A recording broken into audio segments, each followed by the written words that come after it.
Hey, let's move this back because that messes up the hoodie that you can get over at DeLoandKC.com. Yeah. Keep D'Lo from getting picked up by the IRS and go buy a hoodie. What was I about to? Oh yeah, that's good. That's a good one. I know Warren's rocking his today. Oh yeah. What's up, Dr. David? Ramsey, Bob, what's happening? King Voss, what's happening? Rob W, what it do, baby? Swear I've been doing this for 16 months and can't find the perfect mic position. Mark, what's happening, man? What is that Facebook Abby you got right there? It's a 40-year-old version with who is that? Somebody's face over it. His.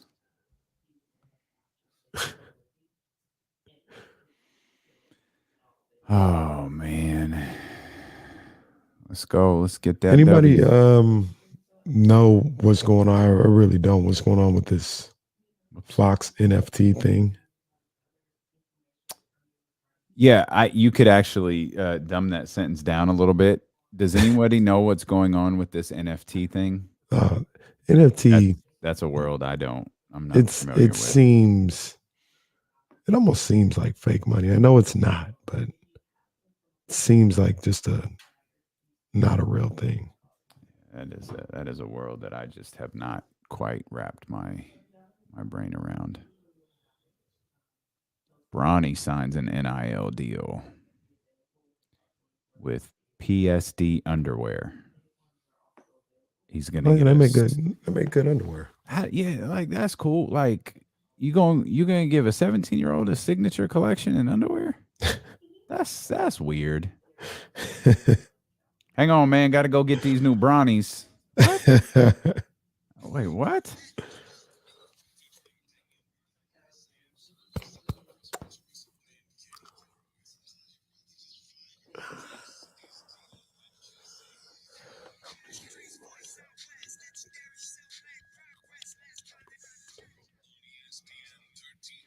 What's good, baby? We welcome you in here to the Thursday, February 24th edition of D-Lo and KC. I'm Damian Borling. He's Kenny Caraway.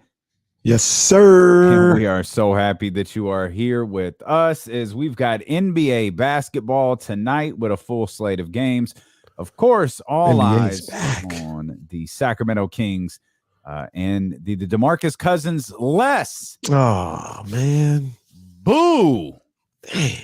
No DeMarcus at the go. Apparently, DeMarcus didn't want to make the road trip. I'm not really clear what happened, but DeMarcus won't be in attendance tonight at the Golden. Once again, DeMarcus will not be with the Nuggets for the remainder of the road trip, which is one game. That's it. The remainder of the road trip, which was just a wild way to phrase it, is like it was the grand opening and the grand closing of the road trip, all in one trip to Sacramento. As these two teams play Saturday in Denver. What are we doing here? But it's all good. No DMC tonight, man. But the Sacramento Kings will be back in full force. Davion Mitchell will be on the floor.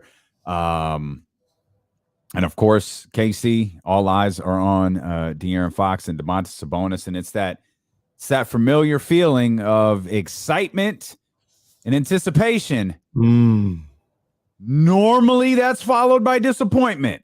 So I just putting it out there for the universe. We've felt this before. We felt these moments of excitement. We felt these moments of anticipation, and each and every single time that was rewarded with a big, heaping, steaming, stinking pile of disappointment. This time is going to be different. Okay. That's all I got for you. This time is going to be different. I'm gonna go get you Matty McQueen's Optimist jersey that he has somewhere in his closet.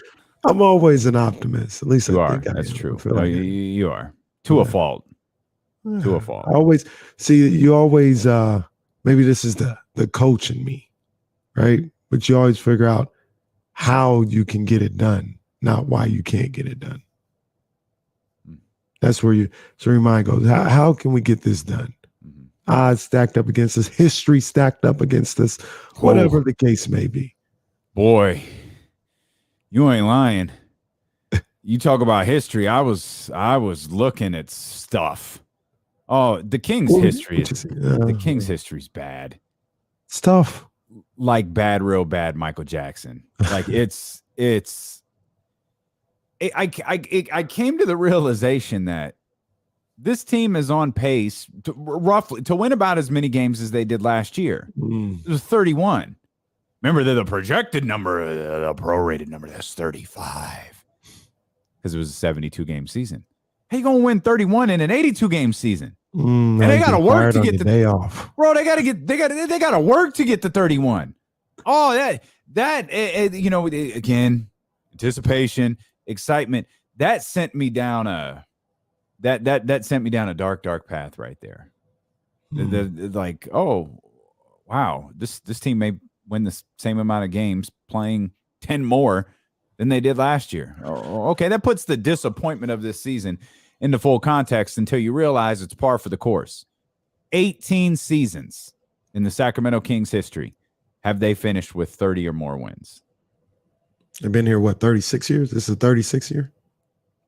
It's the 36th or 37th, yeah. 18. So if we go with 36, half.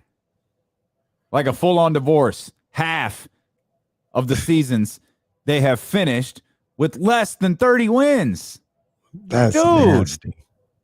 What the hell? That is nasty. Like we talk about 500, we talk about contending, we talk about playoffs.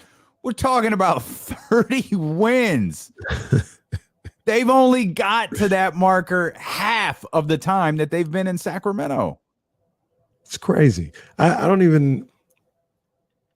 know, man. I don't know what to exactly attribute that to. It's been multiple owners, multiple GMs, multiple coaches, obviously multiple players. I know everybody wants to put all 18 years that they didn't get 30 or more wins on Vivek and Vlade, but it's on him and Matina, but it's not all their fault. That damn Jerry Reynolds too. Yeah, it's on him. No, all of those 18 years are not all their fault. It's DeMarcus's fault, actually. The 18 years are all DeMarcus Cousins' there fault. You go. It was a dark cloud over this franchise for 36 years. Wow. So that's just a crazy stat. I'm not sure what you do to get out of that. But look, on the contrary, suck comes to mind. On the contrary, this isn't the same thing because they had different teams, right? Like they had good teams or whatever. But I was watching this thing on Giannis yesterday. It was actually pretty cool. It's called Actually Giannis Antetokounmpo. You seen one of those on YouTube? Mm-mm. Where they respond to comments and tweets. Steph Curry has one too. I don't know. I've only seen Steph and Giannis, but they sit down in front of a camera and they respond. Like, why is Giannis? The one was like, why doesn't Giannis have waves? And then Giannis responds like, I tried, and they told me to wear the do-rag and everything, and it didn't work. Anyway, one of the things he talked about was waves are tough. Just want to point that out. Waves are tough. They are. Absolutely. And he just mentioned something that really stuck out to me. He's like, man, we won the championship, and they had some people that were waiting 50 years for this moment. Mm-hmm. 50 years. And let's be honest with you. I mean, the GM and the scouting department, they get credit. They get their kudos. They found Giannis. They used the draft pick on him. So the Milwaukee GM scouting department gets kudos, but they kind of stumbled across this guy, Giannis. Like it wasn't like he was this phenom in America for, since he was in the 8th grade. It just came across this guy, Giannis, randomly, who took away all their 50 years of pain.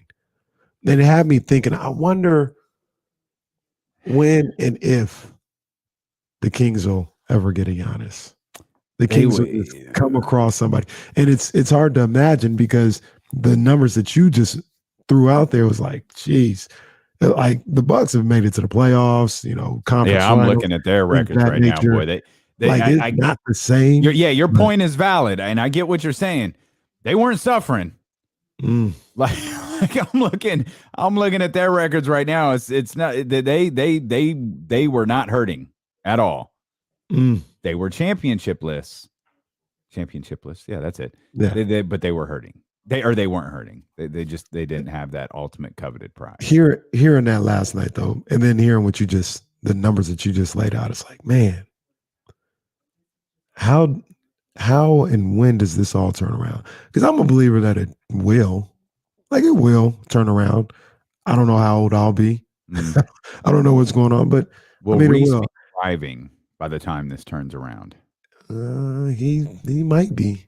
Will Reese be driving alcohol, drinking alcohol when this turns around? He might be. Just want to be clear, Reese is 9. He might be. Or Reese could be going into high school when this all turns around. I would just rather Reese be 10 when this all turns around. Like, look, I can guarantee you that ain't happening. Well, so are you turn around? Turn around. Are you talking about winning a championship turnaround, or are you just talking about championship contenders? Ooh, okay. But next year, and so you believe that's going to happen at some point in time? Yeah, well, you say it like it's a given. It's not a given. Like they're not going to go. Like I'm looking like They're not going to go 80 years without being championship. Has Washington been a championship contender in our lifetime? Fringe. You could say that Gilbert Arenas team just ran up against LeBron. Like they could have made a conference finals if they didn't run into LeBron those years. So if we go, what are we at? 16 years? So, I mean, the Memphis story needs to be told the remainder of the season. Mm-hmm. I mean, Memphis made a conference finals. Denver's probably a stretch. Like, legitimately, maybe the Pelicans. Well, has every team in the league been on the had championship aspirations during this playoff drought?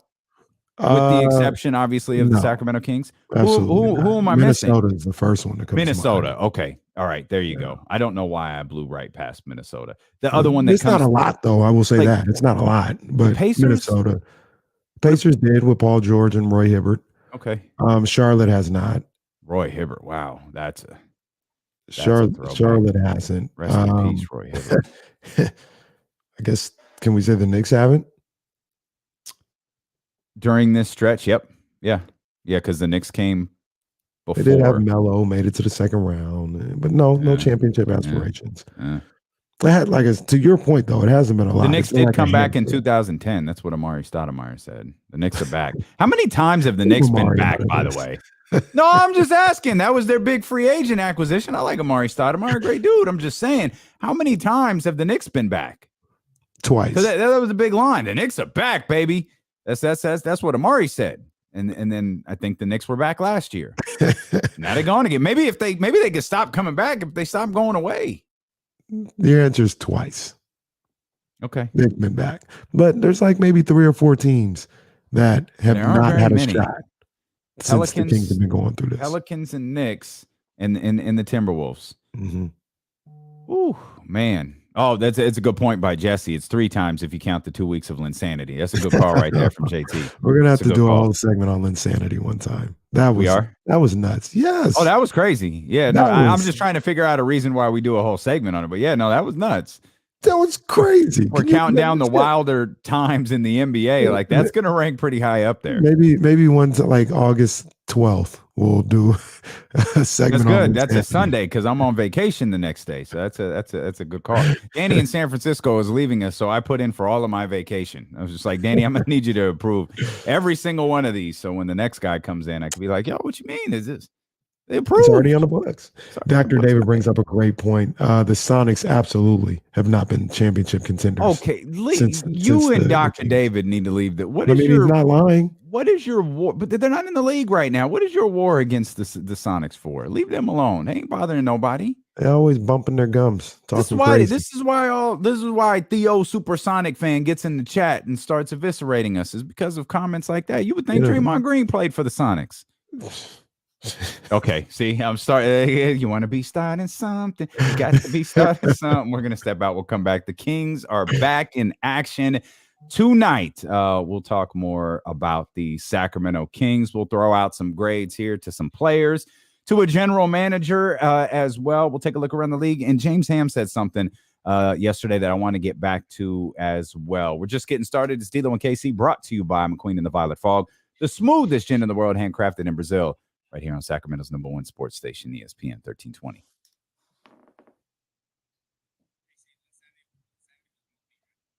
Insanity was a movie. No, that's Insanity went across the border and went to Canada. I remember when he hit that game winner in Toronto.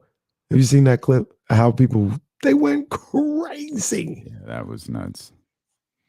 Walked it up like he was Steph. Bro, you just got in the starting lineup 3 games ago. And he walked it up and drained it like he's Steph. That was crazy. And isn't his dude, that like Carmelo's jealousy of Jeremy Lin was fantastic. Carmelo said, "You gonna pay him how much?" Carmelo was like, "What the is this?" MP, that's cap. The Clippers, they've been title contenders. Oh, that's big time cap. The Clippers' biggest flaw is they ascended at the same time the Warriors ascended. Mm-hmm.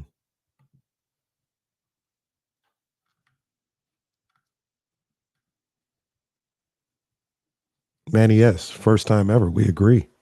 No love for Sonics fans. No. Okay. They need to come in here with humble hearts. I mean, you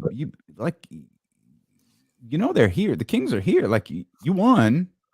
Every time, and this was like a decade ago. So like at some point, every time I soften my stance on Seattle, I'll be like, maybe it's time for them to have a. They always get somebody that comes in here talking crazy. The jackass who tweeted the boy. It's like, nah, continue to let them ride. Okay. Continue to let them ride. Yes and no. They have you're right. I thought about them. At least they had the best record in the league. Yeah, I got to give them that. I got to give them that. Yeah, that's it. It's like they're like the borderline team. They got like 1 foot in and 1 foot out. It's like they are, but they're not. I'll give them that. I'll give them that. Hey, I'd be remiss if I did not give a shout out to Sacramento High School basketball yesterday. Boy, oh boy. Oh my gosh. High school hoops was insane last night. Semifinals of all the the division playoffs, section playoffs. Oh my goodness. Grant Elk Grove goes to overtime. Grant gets that one. Sheldon Indercombe. Wow. Sheldon gets that win, but that goes to overtime after a 3 with about 5 seconds left to tie it by Indercombe. That was crazy. Folsom, they played the Folsom girls. They played St. Mary's. I think that was a buzzer beater to win it. Burbank Central Catholic. What decided in the final 10 seconds? I mean, that was all in one night. All in one night. It's insane. It's good stuff. Nothing. We're embarking, Damien, on basketball time. Basketball has already started. We're not even embarking. It's here. It's going to take us to the end of July.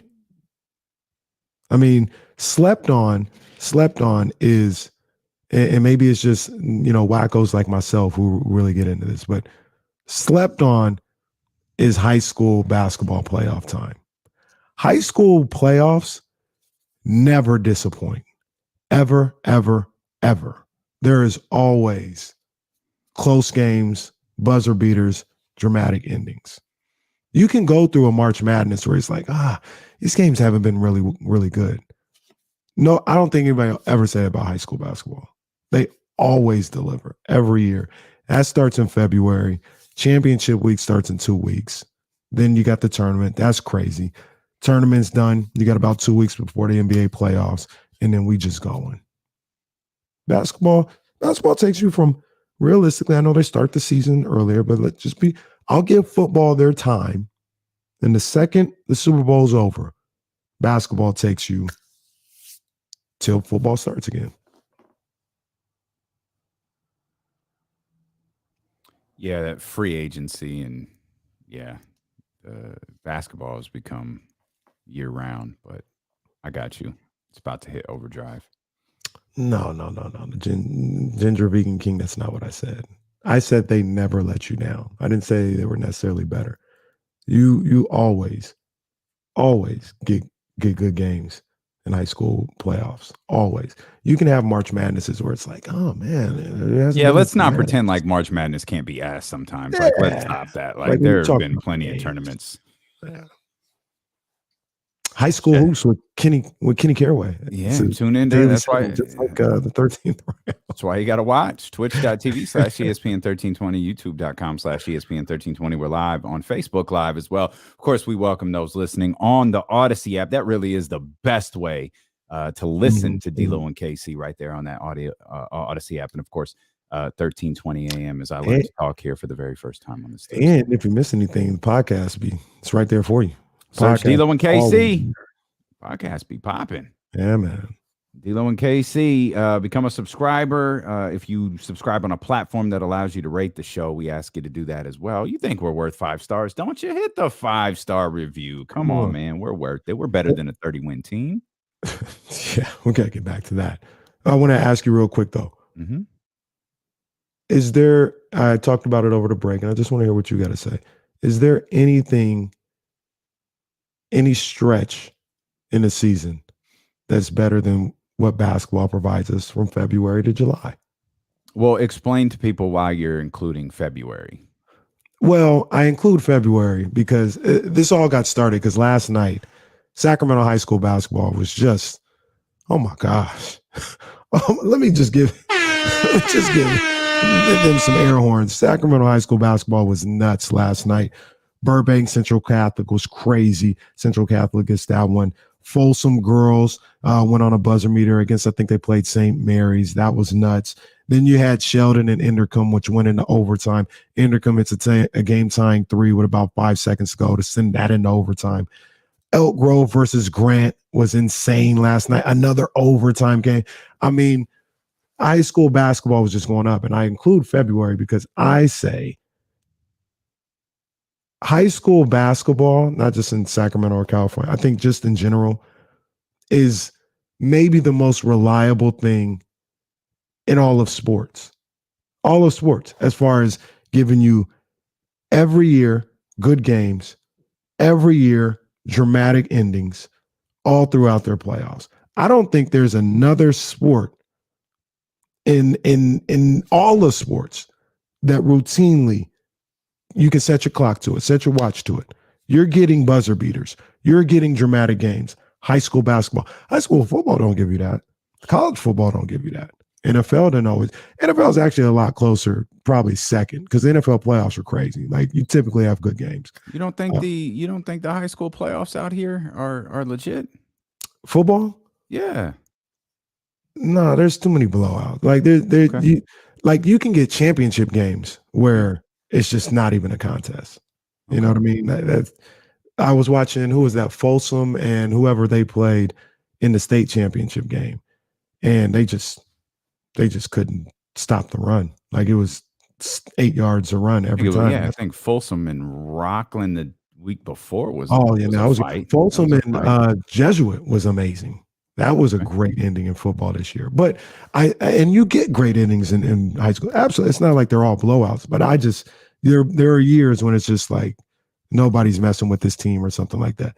High school basketball, every year. I can't remember a time when it didn't come into fruition. Which leads into the conference tournaments in the NCAA, which of course leads to March Madness. And once March Madness is done at the beginning of April, here we are getting ready for the play-in tournament and now the NBA playoffs.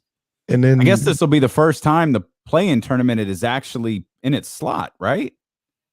Because did the season end on time? Was the season calendar off last year?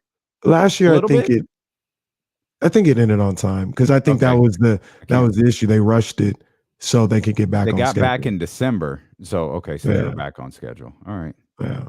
I can't remember. It's still 2020 or no? Based on what I saw on CNN today, it sure as hell feels like it might be 1950, whatever. What was that, 40s, 30s? I have no idea. Yeah. It's craziness. But no, basketball. If you had a war breaking out before the Kings made the playoffs, jeez, congratulations, because goodness. Woo. Yeah. In any event, I get. Okay. February when football starts. It's a good stretch. Yeah. I mean, okay. So now you're going from the playoffs to free agency to draft, free agency, summer league, California Classic, all of that different stuff. Those things have a buzz. 100%. Yeah. No, NBA, like basketball. I mean, the NFL is trying desperately. Adam Schefter, the tool that works at ESPN, is doing everything he can to make the NFL a year-round sport where he just doesn't recognize no one cares about it right now, despite how many stupid-ass things he says on podcasts. We'll get to that later. But they don't have the same buzz. The NFL doesn't have the same buzz. And the only buzz that Major League Baseball has is it ain't happening. Are you a believer in USFL, XFL? The news from the XFL earlier this week is interesting. It appears kind of collabing with the NFL a little bit. This is similar to what the Alliance of American. No, what was it? Alliance of American Football. What was that called? AAFL, Alliance of American Football League. Whatever it was, they clearly had some sort of relationship with the NFL. Mm-hmm. The XFL didn't. They wanted nothing to do with Vince McMahon. I can't imagine why. And now that it's owned by Dwayne Johnson and Danny Garcia, suddenly it's like, oh yeah, no. If the NFL wants to try out some rule changes, if they want to try out some different things, whether people want to admit it or not, that's ultimately what the first XFL was. There wasn't an actual partnership, but you go back and you look at some of the stuff that Vince McMahon and the XFL did back in 2001. You see that stuff today. Some of the different camera views, some of the different camera shots, that was done first by the XFL and ultimately adopted by the NFL. Now what Dwayne Johnson and Danny Garcia are saying is, yo, y'all want to try something? Here we are. Let's work together. Let's make this work for everybody. Let's give people a place to work. I like that. I mean, that's a great idea to answer your question, no. Yeah, no, it's not working. But I'm going to support the Rock, so I'll support the XFL. Yeah, I'm going to check it out. I'm going to check it out because it's the Rock. I don't know if I'm watching the USFL, but I ain't watching that. Yeah, not football. Football can't work outside of February. They'll have their. You say about 2 weeks. I disagree. And this is, I don't know what the Rock's plan is. I don't know what the XFL's plan is. Vince's plan, original plan. And then I think even, I can't remember what they did with the second run a couple of years ago. Don't do it the week after the Super Bowl. I don't want to watch second tier football the week after watching the biggest game of the season. Let it breathe. Let people miss football for a minute. Don't start it in February. Shoot, maybe don't start it in March. And as a matter of fact, definitely don't start it in March. Don't touch that. Start it in April. Start it the week. What's it's Saturday and Monday? Are the men's games Saturday and Monday? Start it Sunday. Yeah. Start it right in between. Start it right there, or wait till the next week. Start it there. You've got a chance to miss football. There's you've got the NBA playoffs, but it's just one day a week. Mm-hmm. You've had a chance to miss it. You could do some programming right there that would work. Yeah, I don't think they can. I disagree. And honestly, you just can't present it like a jackass, which is what Vince McMahon did on the first one. I'll die on this vine. The first XFL would have worked if Vince McMahon had executed it properly. Worked how? worked in and I'm not talking about competing with the the NFL. I'm talking about having a viable place for fringe NFL players to work. That what was MVP's? Tommy Maddox, guys like that, having he hate me, having a place to work, showcase your skills to ultimately get called up to the NFL, creating a product that advertisers would like, that people would want to see, and put them, in another fault, I think, is putting them on prime time, like, Saturday nights. Like so much talk is about that first game. And I think there were a lot of flaws in the first game. Particularly, you turn on the XFL and the first person you saw was The Rock. The second person you saw was Vince McMahon. I think those were your first two problems with the launch of the XFL. People forget about the second week when, like, the power went out, like there was no outage, and you pissed off the network by having, and obviously it's not their fault, it was just a timing issue. You pissed off NBC by having a game that went to like multiple overtimes, and you were late on the East Coast getting to Saturday Night Live, which if I remember correctly, was hosted by J-Lo. And that was a huge deal back in like 2001 or whatever year this was. And so you're 2 weeks in and you're already facing a disaster. Yeah. There's so many, but Vince's ego was so big at the time. It was like, no, we're going to do it this way, and we're going to pull in. I mean, can you imagine how he was strutting around Titan Towers after seeing 36 million some odd people tune into that first XFL game? Oh, just unbearable, I'm sure. But that can't be the measurement anymore. 36 million can't be the measurement. Find a home for it on television, which The Rock should have no trouble doing. And build an audience for it. Commit to it too. That would help. XFL has had 2 one-and-done seasons. Build a 5-year plan, like your old college professor used to tell you to do. Build a 5-year plan and execute it, no matter what. Yeah, I understand. I don't think they'll be successful. Like I just don't think. I don't think minor league football works here. It's too. I think we talked about this before, but you don't even have enough quarterbacks for the NFL. How are you going to find another 15? Well, that people want to watch? But I think you're measuring it wrong. You're measuring those XFL players. You're measuring those XFL quarterbacks against NFL quarterbacks versus measuring those XFL quarterbacks against other XFL players. But it's not to say that the talent level is more universal. Like if you put an XFL quarterback in the NFL, probably not going to be the best look. But if you're putting an XFL quarterback against an XFL cornerback and linebacker, an offensive line and defensive line, I think it's a little different. Yeah, I don't think it looks good though. Like for instance, I love the basketball tournament. The basketball tournament is not just completely. Like a 3-pointer doesn't look different in the basketball tournament than it does in the NBA.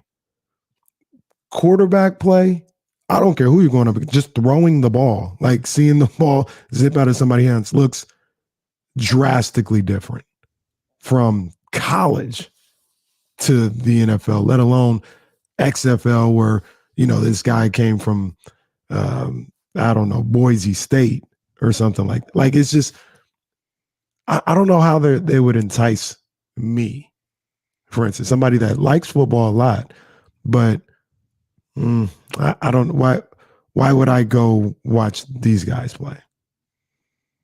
And that's fine, but your 5-year plan that you're talking about, like I don't know when you're gonna get into the black.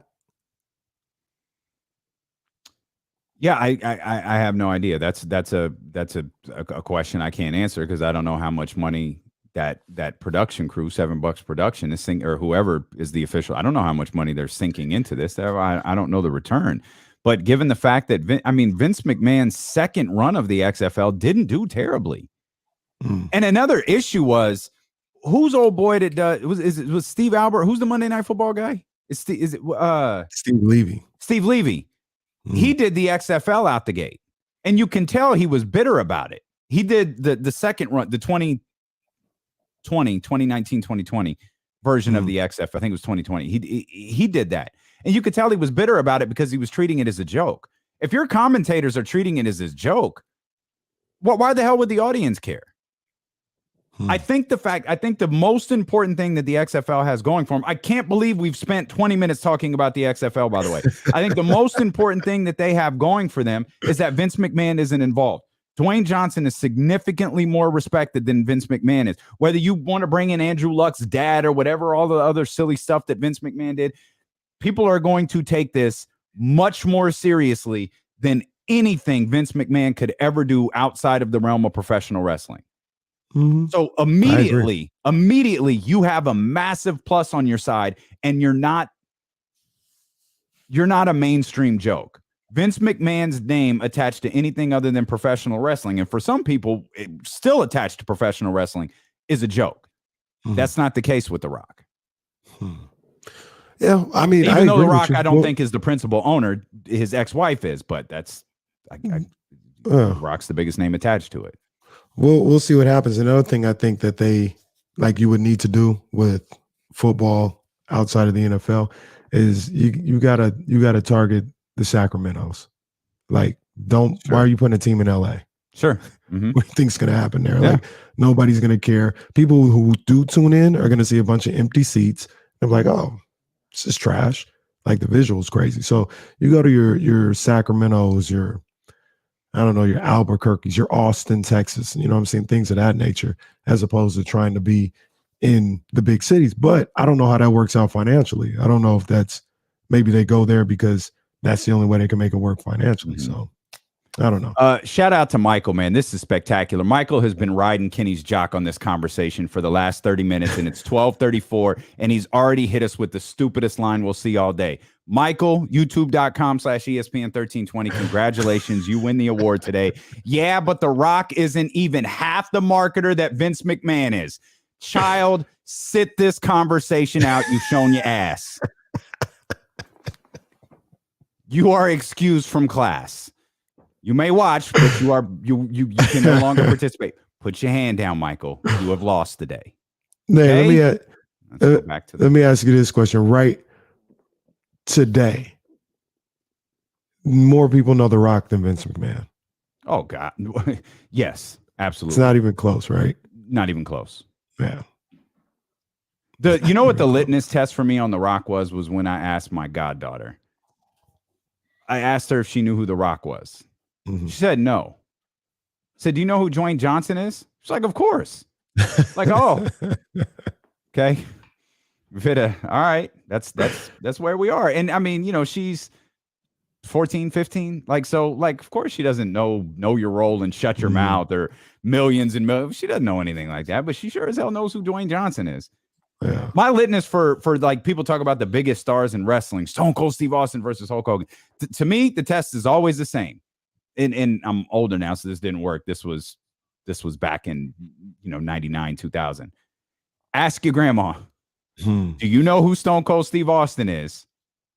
Do you know who Hulk Hogan is? That gives you your answer. Yeah.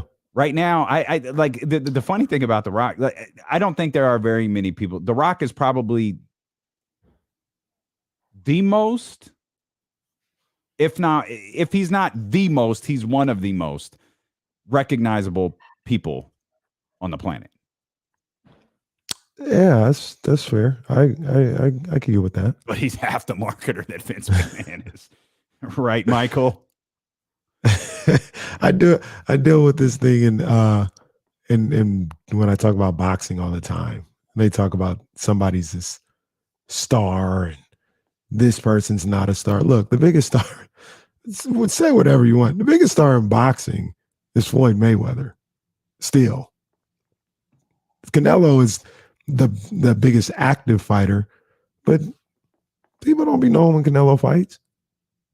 Manny Pacquiao a bigger star than that. And that's no knock on Canelo or Tank or whatever. It's just the state of what it is. Like you talk about with Hulk Hogan. Hulk Hogan's still one of the he might be the second biggest wrestler today. Behind The Rock. See, I still don't know that The Rock is the biggest wrestler. I don't know that. I don't think The Rock is synonymous with wrestling. The Rock has been an actor. He's been Dwayne Johnson significantly longer than he was The Rock. That's true. That's true. Like Dwayne Johnson was The Rock for what? 7 years? 6 years? It was, and that, like it he was was off. The Rock was off to do the Scorpion King in what, 2001, I think. Yeah. So like The Rock's like main run was 1998. Like the middle of 1998 to early 2001. And that was the first time he went away and did the Scorpion King. And then he came back. Then he went away and did like Walking Tall. And then he came back. And all of a sudden it's like, man, The Rock has been gone for like a long time. Yeah. He uses a name that he only had for a short period of time, but I guess that speaks to how popular WWE was in the, as we transitioned to 2000. Cena's probably Cena and Hogan. Cena's he's up there, but he's probably up there because he's an actor now. The argument is it ain't no wrestler today. It ain't Randy Orton. It is nobody that's in there wrestling right now. Yeah. Shoot, it ain't even Roman. It's not Roman. As much as I love Roman, it ain't. Y'all ain't gonna like this. The biggest wrestler in the game right now is Brock Lesnar. Like he's still the most recognizable name because of his drawing powers with the UFC and the fact that he was around at the tail end of wrestling's massive popularity in 2000, the mid 2000s before he left to play for the. You know what? Okay, we've got to leave this as like this. Wow, thank God Danny in San Francisco left because goodness gracious, he'd be wondering what the hell is going on right now. I laugh now because I remember like in that like time frame, there was a story like Vince McMahon was going to buy the Minnesota Vikings. Oh my. And at the time it was like, oh yeah, of course that makes sense. Looking back on it, Vince didn't have NFL money. Like, what are you talking about? I thought all rich guys could just go buy NFL teams. Knowing what I know now, Vince didn't have no NFL money to buy that. Every wrestling fan heard that story. Vince McMahon is looking to buy the Minnesota Vikings. Dude, no, he wasn't. He couldn't afford the Minnesota Vikings. Vince got NFL money now? I feel like he does. No, I don't think so. Like Vince is a billionaire, but that's not NFL money anymore. NFL money is billions. I don't think he there. Well, high school basketball was really fun last night. In conclusion, high school basketball was great. This show's wild, dude. I have.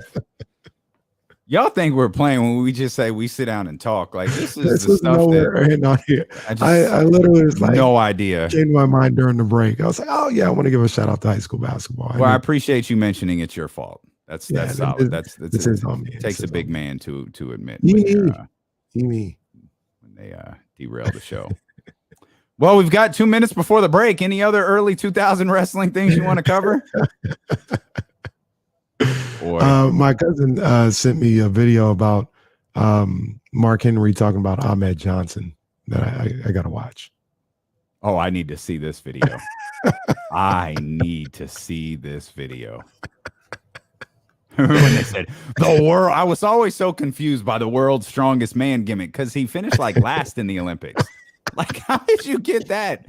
What? Because he lifted a Toyota? Like you had him like decked out in like an American flag singlet, and it's like, hey, Mark Henry, Kurt Angle, like you finished last. Kurt Angle was a real gold medal winner. Oh yeah. Okay. Oh, that was a legendary moment in '96. You ain't heard he won the gold medal with a broken freaking neck. I didn't hear it. Don't remember that 30 for 30. Wait, you've never heard him say that? You never heard I won the gold medal with a broken freaking neck? No, he really did. No, like Kurt Angle is a legit gold medalist. No, he's a legit. He won freestyle in '96 in Atlanta. Yeah, that was a big good for him. Speaking of 30 for 30, just real quick, we talked crazy about 30 for 30. I've seen some of the lists of the ones that are coming out. I'm pretty interested. Yeah, pretty locked interested in on that Greg Norman one. No, Oh, okay. Okay. We're gonna straighten things out. We're gonna come back and we're gonna talk about the disaster that is the Sacramento Kings franchise. Don't worry. We're gonna get back to covering that stuff. Actually, let's hand out because the season resumes tonight. We've got to we're looking forward. We don't want to look back. But we got to do it one last time. Okay. We're gonna hand out some grades to a couple of players and to the general manager. I'm very, very curious about that general manager grade. So we'll do that. I promise. Unless Kenny does something during this break that derails us. Back on track. Let me tell you about Kanye West. We did that already. Stilo and KC brought to you by McQueen and the Violet Fog, the smoothest gin in the world, handcrafted in Brazil, here on ESPN 1320. Woo! Man, that's what I said. Thank God Danny in San Francisco quit. Michael, 1, don't get sensitive. Don't jump in here and get mad when you get clapped back at. 2, I read your tweet verbatim or your message verbatim, and you're still wrong. You're still dead wrong. Stop it. Stop it. You're wrong. It's okay. Take the L. It's all right. We all take L's. I take them every day. Taking 20 with this team alone. Take the L. They get us all the time. Keep coming. And don't be sensitive. That's the rule. That's right. He won in the Atlanta Olympics, 1996, with a broken freaking neck. That's true. The broken freaking neck. I do remember him saying that. I thought he was saying that during his WWE career. Like he broke his neck then, but he broke it at the Olympics. Yeah, he broke it leading into the. Gotcha. I mean, there's probably different definitions of breaking your neck. Mike Tyson broke his back. Spinal. Busta Rhymes, I think. No, he didn't break his neck. He broke your neck. Yeah, break your neck. Yeah. Break your neck. Break your neck. Break Your Neck was the hardest record that KSFM played when I started there.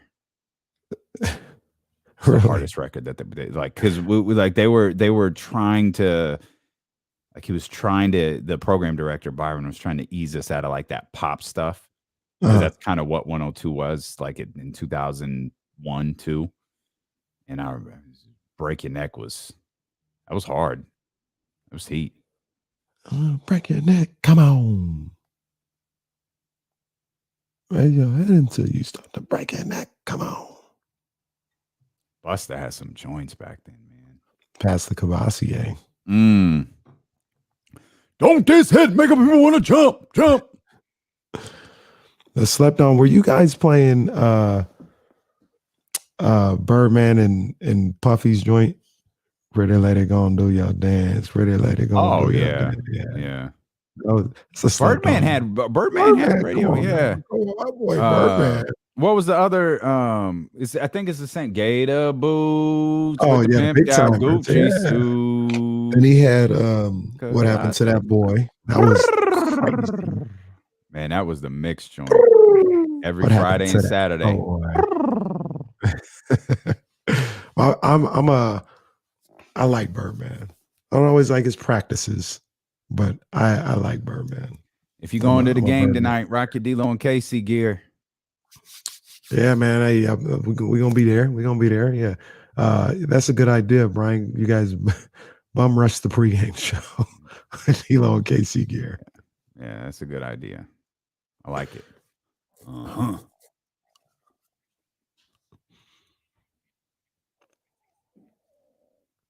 Is this a giveaway game? It was, the 24th. Yeah, it is. Yep. I do. I like Birdman and Thugger. These guys are borderline legends. Birdman is a legend. Thugger's on his way. Oh, Ramsey in the house tonight. Okay. Ramsey, pull up, man. Wow. Pull up, Ramsey. I love it. Mark rocking the Austin 316 joint. Good stuff. That's legit one of my favorites. Austin 316.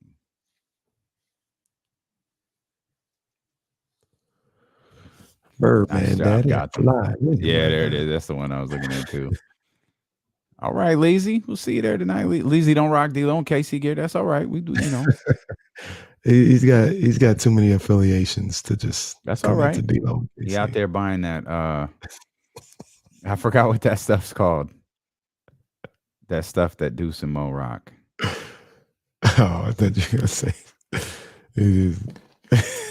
Wait, what? What I missed? What's Leezy doing? What happened? What's he out there getting? Like he said, he was out there riding an RV or something like that. Oh, he doing that too? Damn, Leezy. Leezy, you fast, bro. You get around. Round and round we go. Shout out to the homie Leezy. Get in here on the phone lines if you want to talk. 916-349. Do you have opinions on the XFL, which hasn't been in existence for 2 years? And they start next year, right? They don't even start this year. That's right. They don't even start this year. Rock's slow playing this joint, man. If only he was a better marketer. Like Michael said, we'd be able to get this right. 916-349-1320 if you want to get in here on the phone lines. Maybe we'll give you something to talk about here as the Sacramento Kings are back in action tonight against the Denver Nuggets at the Golden One Center. If you want to see the Kings, I want to get out there tonight. It's going to be around too often. Yeah, ain't going to see them too much after that. They're hitting the road for a 10-ish. I think it's 10-day 5-game road trip. The Sacramento Kings. They ain't gonna be here. They ain't gonna be here, man. Ain't no way. The calendar's gonna turn before they are back, man. Of course, it's the 24th. It's a short month. Like, that's not really saying much, but whatever. Before we look ahead, Casey, let's look back a little bit. Our final look back at the first 60 games of the season. We talked about this a little last week privately about individual grades to players the first half of the season. And I'll just kind of rip the Band-Aid off here and ask, does everybody get an F? No. Okay. I didn't want to spoil the big surprise. I'm just thinking, like, who do I grade good here? I don't know. Let's start. You a harsh grader in general? I don't think so. Like, I don't think while I generally believe I'll, get rid of a little suspense. While I generally believe this has been a failure of a season, one of the worst seasons, if not the worst season in the history of Sacramento Kings basketball. I don't have anybody getting an F. Okay. That's interesting. I'm surprised by that. Anybody that's still here. Wow. Unsolicited shot at Luke Walton. That obviously was. Goodness gracious almighty. Okay. Anybody well, let's still enrolled in the class. All right. Well, let's ride then. Let's start with De'Aaron Fox. What's your grade for De'Aaron Fox? First 60 games of the season. I gave De'Aaron a C. And to be honest with you, the run that he's been on, the way that he's played in the last, since the first of the year, he hadn't played in the last 4 weeks, but you get what I'm saying. Since the first of the year, that kind of saved him. He picked up his game and allowed him to get a C. Before that, he was around a D. You know what I mean? And falling, but he's picked up his game. He's played really well, like we talked about since the first of the year. So that gets him a C. Okay.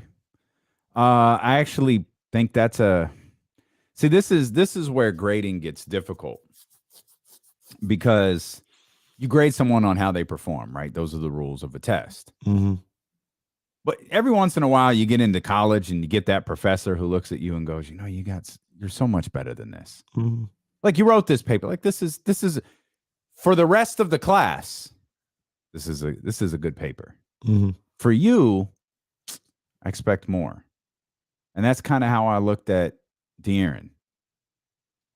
For the rest of the class, this is good.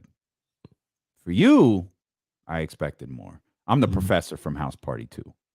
I expected so much from you. I'd probably go C- for De'Aaron, and that's really just trying not to be an ass and giving him a D. Yeah, and that's fair. And what you said is 100% correct.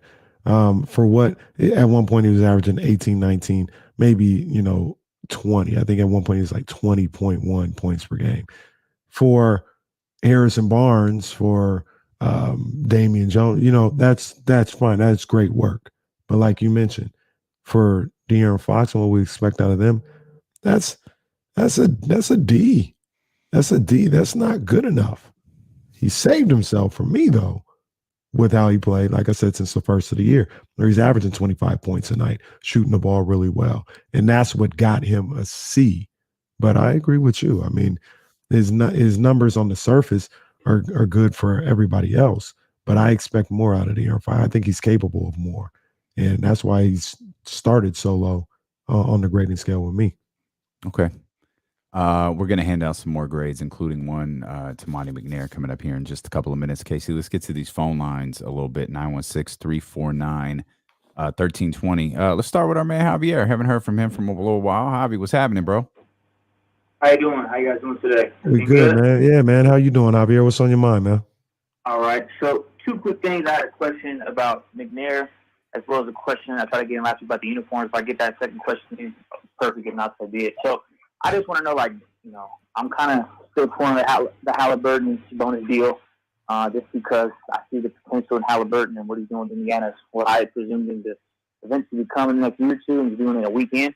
Do you think it was a decision that he made to make the deal as late as he did, per se, in the season, 2 days before the deadline? Or do you think it was something that had came about to where it was just, this was going to happen 2 days before the deadline, 48 hours, because that's when the deal presented itself? And, do you think with that, are the Kings in a position now where, my estimation, I think they're obviously a third piece away, which is not, far-fetched to believe, but I'm saying, let's say they play well and they still finish top 5, top 8 in the lottery. They get to 6th, 7th, 8th overall pick, maybe 5 at best, right? They package that with Rashawn or somebody, that's on that bench or whoever to get that extra piece. Do you think that would be enough to catapult us past we're playing for the play-in? Because, again, it sounds good. I'm just, it's a bonus to 25-year-old all-star, and I want to hope that we have the conversation of hey, can we talk about top 6 and be relevant and having relevance in the West, not just, we're just the bottom feeders of the play-in or the playoffs. And then my last question is, you guys talk about that royal blue uniform and the red stuff. Is there any way you guys deem and see fit, because my love for this might be just completely subjective, but the 98 to 06, the classic, Weber, Stojakovic, Bibby jerseys, that Kings, black or the purple with the white. They try to bring it back with the Marcus.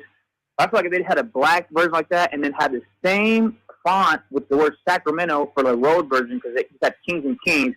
They tried to do that the year after, but they changed the font. It's just Sacramento look really goofy. I think that was the best fit. I just want to see what I thought about them, because I feel like the sack block is just giving me ugly taste in my mouth now. I feel like the classic look was always the best in prime years. Let me know what you think. Yeah. Kings with the home jersey and the same font for Sacramento on the road. I had quick questions with that. Thank you. Good to hear from you guys.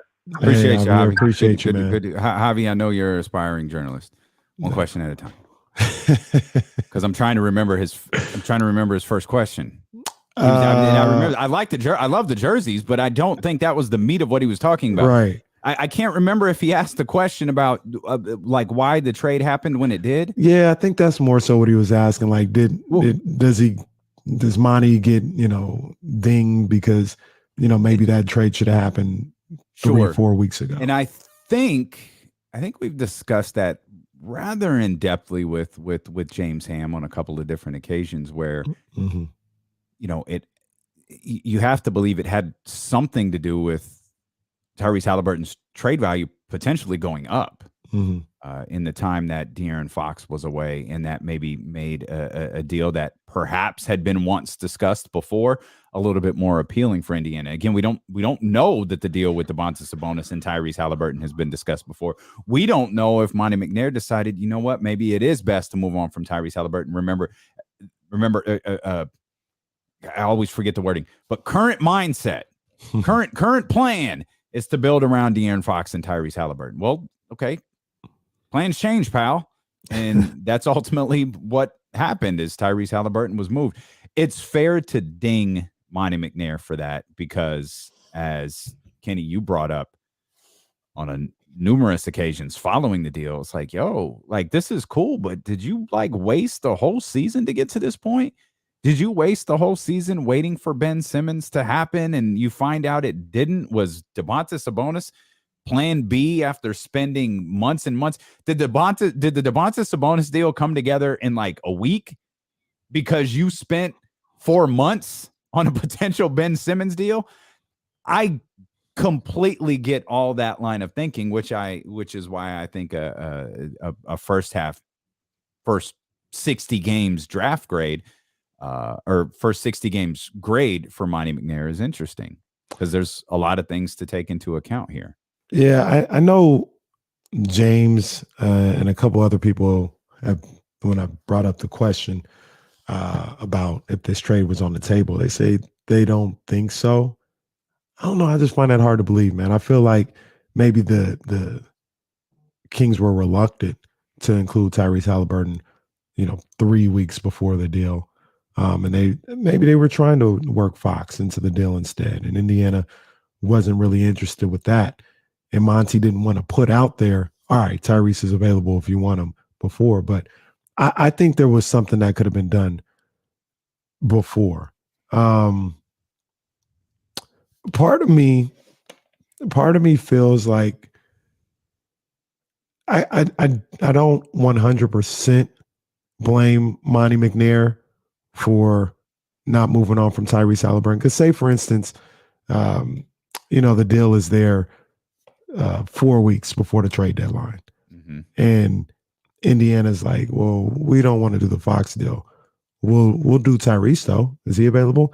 I could understand Monty being like, nah, we're not trying to do that. Like, no, we're cool off that. Yeah. And then seeing how things progressed and seeing that time when Fox was gone and how he played and being presented with new information and saying, all right, like Kanye said at the end of College Dropout, we still got that deal with Rockefeller? Going to Indiana and be like, can we still get that deal for Tyrese Haliburton? I can understand that. So while something should have been done earlier, I can see it being played out that way. The DiVincenzo deal, I don't think that was always there. I do think Bagley to Detroit was there, but the way they worked that out with a 4-teamer, I don't think that was there until maybe that final week. It feels like they got Dante DiVincenzo for free. I still can't piece how all of that happened together other than it was Milwaukee's. Sorry, guys. Here's Dante. We got you. It's our make good. Yeah. I want to revisit that and give the official grades out for Monty McNair here. You're listening to D'Lo and Casey on ESPN 1320 KIFM West Sacramento, KRXQ, HD2 Sacramento and Odyssey Station, and driven by Lasher's Elk Grove Dodge. Let's get our man Mitch in New Jersey in here. Mitch, what's happening, baby? How's it going, Damon? Can I see what's happening? We got a little storm here coming tonight, so I'm glad I'm getting home early. Got a storm getting home. Okay, that's good stuff. Take care. Good to hear that. Get home. Be safe. Yeah. Okay, we're gonna work. Okay. Okay. Mitch, the storm is getting to Mr.'s connection. Take care, Mitch. A storm. The heck? I guess I'll stop complaining about cold. We everybody, myself included, just complaining about how cold it is. We do kind of forget. It's cold, dude. Like we ain't got to stall ourselves out that much. It's cold. No, what I'm saying is, it is still February. Yeah, it's not July. Well, yeah, because Mother Nature was like, oh, you want shorts weather? You want a little 75 degrees here on a Sunday? I got you. I'm gonna take it away. Yeah, you ain't gonna have it for long. Taste. You want to walk around in shorts in a long sleeve tee? I got you, but just know I'm gonna take it away. Sunday was really nice. I went down. It was in Oak Park. I had some nice little shorts on with the hoodie. It's just a good vibe. I was like, this is the way life is gonna be for the next 9 months. No, boy, was I wrong. And you know what's going to happen too is we're going to get like a weekend of like 75 degrees and it's going to be like, oh, this is the best. And it's going to be 92 at like 11 a.m. We'll be like, oh, what the hell? Like, yo, can we get a spring, dog? Like, I'll be ready for it though. Make it hot. Yo, can we get a spring? Like, just once? Can we get a spring? We lost the spring a long time ago. We don't get those anymore. That's true story. We got Mitch back here. Mitch, what's on your mind, buddy? I'll take. How you guys doing? Sorry about that. You good? I should be able to know how to pull over, put the phone to my ear. It's not a hard, difficult. You don't need a rules book for that. You're a busy man, Mitch. It's all good, baby. I'll take 92 anytime. First with football, being at the Giants, the San Francisco Giants are resting their laurels, and these greedy owners can't get there. Then we're going to get some football. But I hope Antonio Brown doesn't find his way to any of these teams. He shouldn't be making a living playing football. He blew his chance, big time. Well, first of all, Mitch, before you go any further, don't bottom down. Why did the Giants catch a stray? Like they're the only owners in Major League Baseball. It's uncalled for, Mitch. You're right. I was trying to get you a roundhouse there, but you did. Yeah, you got him. You got him. You got his attention. They're all greedy. All are greedy. They're all billionaires. And with the Kings, I want to see more Mateo, and they better be scouting the college basketball. They better find themselves a star in this first round. Thanks for taking my call. Appreciate Mitch, we love you, man. Appreciate you, Mitch. I pronounce that way. I love the way he pronounces Chimezie Metu's name. Metu? It's one of my favorite things. I wonder if it's the real way to pronounce it. I absolutely love Mitch. So I will ask this about what Mitch said. You think Antonio Brown ever plays again? I don't think so. I don't think a team picks him up. He might play in the XFL. Matter of fact, that's who they should sign. It's really hard for me to believe he doesn't play again. Really hard for me he doesn't play. So you think he is? Mm-hmm. I don't think he will. I mean, yeah, it's hard. Who's going to vouch for him, though? I don't know, bro. Part of the reason why he got back in this time is because he had a Tom Brady to vouch for him. You only need one person to say, this is true. This is what we need. It just so happens it was Tom Brady. But the fact is, of course, Tom Brady, it helps the franchise quarterback. Mm-hmm. It could be Russell Wilson. It could be any franchise quarterback in the league that's like, yo, I know. Give it a shot. Like, what's the worst that could happen? We got to cut him? Okay.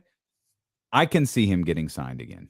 It's not like he knelt during the national anthem. They'll give him another shot. Well, the interesting thing to saying that is, I kind of feel like, now I was thinking about it, but I didn't want to sound a certain way. But let's just say I feel like AB's kind of taken for granted playing in the NFL.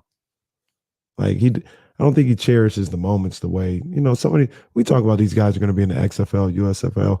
They would die. They would do anything for sure to get in there. And he kind of just treats it like, I don't want to be with the Raiders. Because he's been allowed to. Because look at that. He got out of Pittsburgh. He landed with the Raiders for whatever reason, decided he didn't like it there, and was able to leave. You don't think Jerry will sign him? If Jerry thinks Antonio Brown can help the Dallas Cowboys, he's going to sign him. Yeah. I mean, yeah, that dude is, you're right. He does. He very much does. But he's been allowed to because he has guys like Tom Brady who will vouch for him. Not only does he have guys like Tom Brady that'll vouch for him, he has guys like Tom Brady that'll vouch for him on 2 different teams. Yep. And you can put that on Brady all you want to, like Bruce Arians or whoever. I don't even know if who the general. You could have said no. No, we ain't doing that. We ain't doing that. But instead, Bruce Arians went to the podium and made himself look like a jackass on multiple occasions. By the way, I have a tremendous amount of respect for Bruce Arians, but he went up there and said, "Well, I don't give a damn what you guys think about Antonio Brown. This is why we did it." Then all of a sudden, he gave a damn what everybody thought about Antonio Brown and had something to say about it. It's like, yo, you lost that energy, fam. You lost that energy. Now you look foolish. You look as stupid as Jerry did the day he called Greg Hardy a leader. Yeah. You look that stupid. And these dudes will ride or die for a player that they think can help them. Yeah. A run DMG 101-214. This just kind of makes me laugh. AB would eat Dak for lunch. He would have well, Dak. He'd have poor Dak's head spinning with all he's brother probably ain't wrong. I mean, he's probably not wrong. We don't wish that on Dak. He would have Dak's head spinning with all the antics he would have. The last thing Dak needs to deal with is Jerry, Mike McCarthy, and Antonio Brown. Like, you've got the three stooges of the National Football League. Like, come on, man. We don't need that. We don't need that. Okay, Monty McNair. I don't know why the Lord keeps taking us to football. But Jesus keeps taking, he just took the wheel and just keeps steering us towards football for some reason. I love that Mitch calls and out of nowhere just brings up Antonio Brown. Like, what was Mitch doing today that made him think of Antonio Brown? He's like, Mitch was doing something that he was like, man, I got to call D'Lo. Mitch in New Jersey was doing something that made him think, man, I got to call D'Lo and KC in Sacramento and talk about Antonio Brown. Not even Schefter brought up Antonio Brown. No, Schefter's been busy doing other things. Jesus, steering us towards the National Football League. I got plenty to say about Adam Schefter. You'll hear what he had to say coming up in probably. I say you do. Like, we've had an idea to talk about some of this Trey Lance, Booger McFarland, all of this nonsense for 3 days. I haven't done it yet. Your grade for Monty McNair? I'm going back and forth. Games. I'm going back and forth. I'm gonna go with the D. It was gonna be an F, but he pulled off the trade. But the caveat with actually multiple trades was it may be too late for this season. And I can't, if I was gonna give him higher than a D, it would be for something that hasn't happened yet, a potential play-in berth. Or might not happen at all, and it would be for something moving forward, which is not what the question is. It's a first half grade, and yeah, he got himself to a D by what he did at the trade deadline. It was going to be an F. If I gave him an incomplete, is that a cop out? Yes. Okay, then it's an F. I can't give him any grade bigger than a failure until I know that this works, which is why I was going with incomplete. And I think that would be for postseason grades. Yeah. And so when the season's done. Right. So if we're looking at the first four games look like, okay, it certainly looks better. Mm-hmm. But if I have to grade, I can't, okay, the four were good. The other 56 were hell. But he did go with those 4 games. No, that's an F. There is no percentage. There is no class in the world where you get 4 of the questions, 4 out of 60 questions right, and you get a passing grade. Like Monty McNair gets a resounding F for this part of the season. Now, in my mind, I believe this grade is going to be much better when it's over. Like, he could very well earn an A. And again, judging only off of the final 22, or if you really, to be truly fair, we'll judge off the final 26 when Domantas Sabonis takes the court for the first time. We'll judge off of those games. But I can't give him anything better than that, because this season was a massive. We just talked about these numbers a minute ago when we're looking up the history of the Sacramento Kings and the fact that this team could possibly, even if they finish with a decent, like I think 9 and what is their record right now? They're 22, so 9 gets them to 31. So that's a 9-13 finish. That's a better percentage than what they're at now. It's obviously not what we're hoping for, but a 9-13 finish, that gets them to 31 wins. They would be playing up from their current winning percentage to get to 31 wins, the same exact amount of wins they had last year when they played 72 games versus 82. That speaks to the massive failure that this season has been for the Kings. Yeah, and this so bad for points of this conversation for Monty McNair. It was so bad. So bad. You can't be the overseer of one of the worst teams and worst seasons in the history of the franchise here in Sacramento and think you're getting anything better than a D. Now, the good thing for Monty is this is a progress report. That's right. Yeah. This is not your final grade. This is not what we're turning into the registrar. Okay. Progress report, let you know where you're at. All right. You got some work to do, kid. Yeah, you got some work to do. Pick it up. You've already started because you handed me the extra credit. You know, you did good on your final test before this progress report went out. That was your midterm. Yeah, that was your midterm. You did good. Now you got the rest of the season to improve that grade. Yeah. And we expect you to have a very active off season. Oh, for sure. And of course, like DL said, you can expect whatever you want.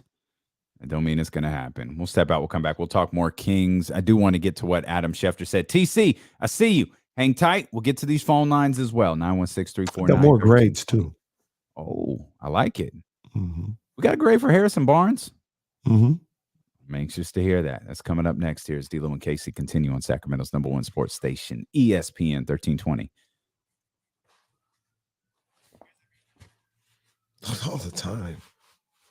I wasn't that bad. I don't think I ever hit mine. This was funny. This made me laugh. That's a good line, Lizzie.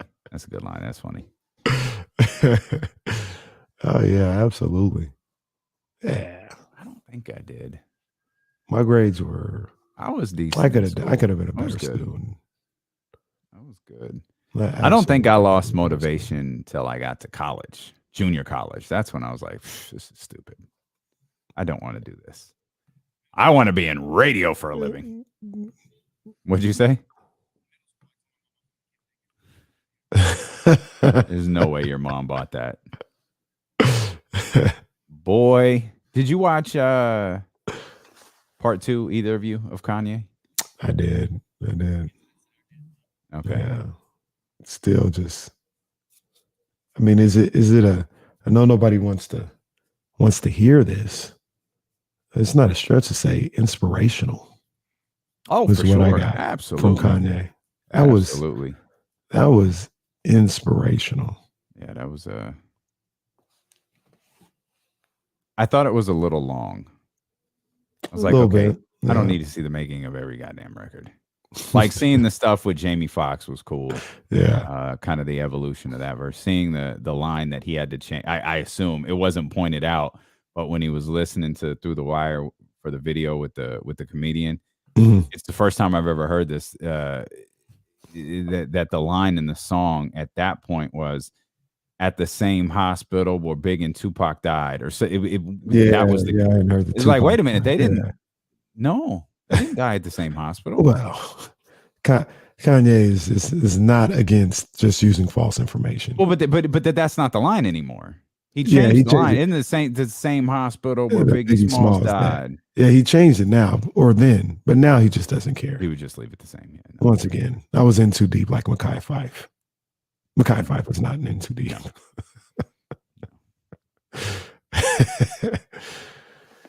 The doctor said I had blood clots, but I ain't Jamaican, man. Story in MTV, and I ain't trying to make a band. I swear this right here, history in the making. It also made me.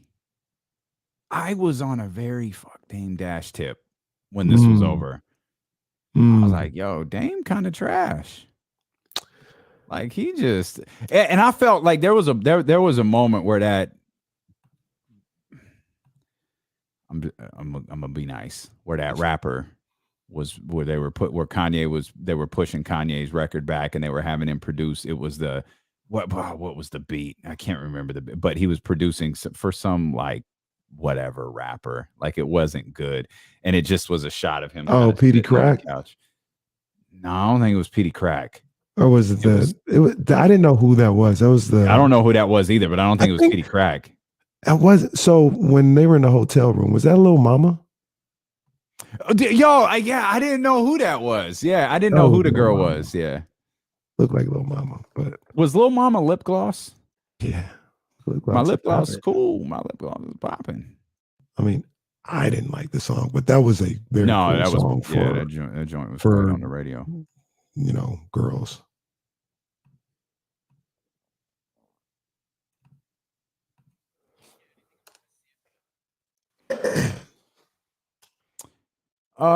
Yeah. We could bring that up on the air. I think there's reasons that he's could. Manny, and I don't think I ride with that. I don't think they're the same at all. Manny hating on some rapper again. I don't think that's the same at all. Oh, it's the other Manny. I don't think so. Who kept calling him a producer rapper? Was that? Oh, I don't know who that was. That was a random guy. It was a random dude. Oh, okay. Yeah. I love that pissed Kanye off, though. That made me happy. Roll call for the game tonight. Roddy, you gonna be there? Roll call for the game tonight. Oh, okay, Roddy.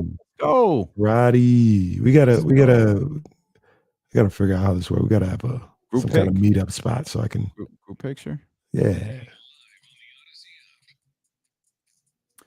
Class pictures tonight at the Golden One Center. We did give away tickets to this game like 4 months ago, before the season was halted. With the All-Star break, we gave away tickets to this. So 1320 going to be running strong tonight. Yeah, man. We're all over that thing, all over that building. 916-349-1320. Before we get to a couple of more grades for the Sacramento Kings, let's get to our man TC here. Again, 916-349-1320. TC, what's happening, baby? Yo, what's up, my two brothers, man? We good, TC. What's going on with you, bro? Man, we just chilling, man, chilling.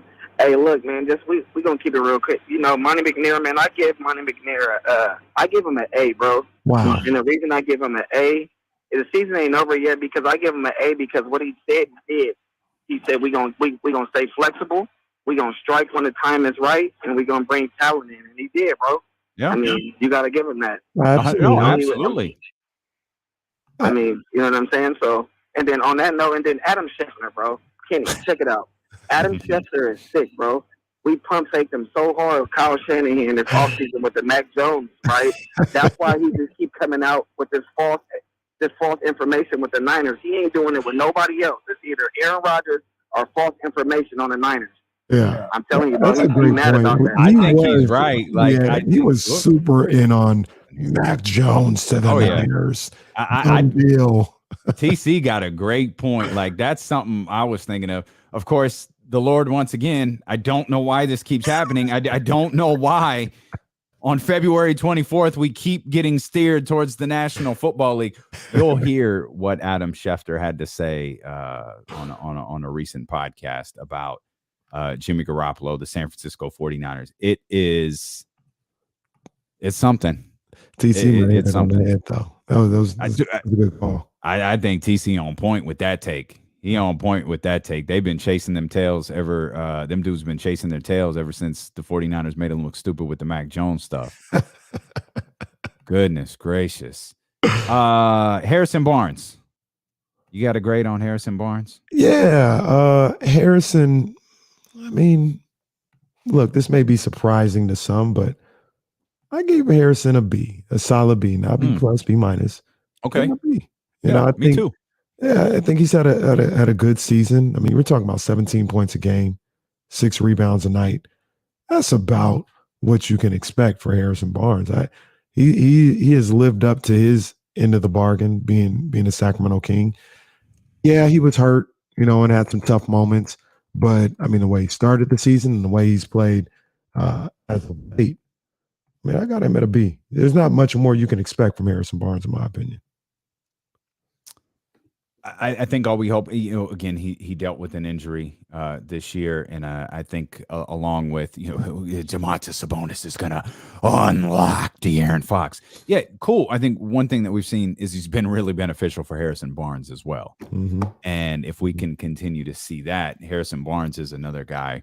I mean, all of these guys can. Obviously, these, as Kenny noted, they're grades for sure, but they're progress reports. We're grading here at this point of the season, and maybe some of these grades are a little harsh, maybe some of them are a little lenient. Did you grade Rashawn Holmes? I didn't grade Rashawn Holmes. Wow. Wow, you think so little of Rashawn Holmes, you didn't even grade him. That's a shame. Or that's a shame. I got so much love for Rashawn Holmes, I didn't want to grade him. Mm-hmm. He's Andres Torres in 2013. We all see what's going on. No, I think what happened is Blanco. Dr. Holmes got the report card that said your son has missed too many dates. He's missed too many days of class. Yeah. Now, I mean, and Jesse says he gets no credit. he gets no credit for. On yeah. See, I got so much love for Rashawn. I don't even want to put him in a grade. I'm not gonna. I got so much love for Rashawn. I've been trying to trade him for 4 weeks now. That's how much I love this brother right here. Don't even want to put a grade out there. Be careful if Kenny ever tells you he loves you, man. He's gonna try to ship you out of town. Never. Well, I have tried to ship home, but Mark says Dr. Holmes has the report card that she needs to sign and give back to Monty McNair. The old dreaded, we're going to need your mom to verify that she saw this. So, last one, Davion Mitchell. You got a grade for Davion? Yeah, I give Davion a C. Let's see. Okay. I think he's been about average this year. He's had some good moments. He's had some things he needs to work on.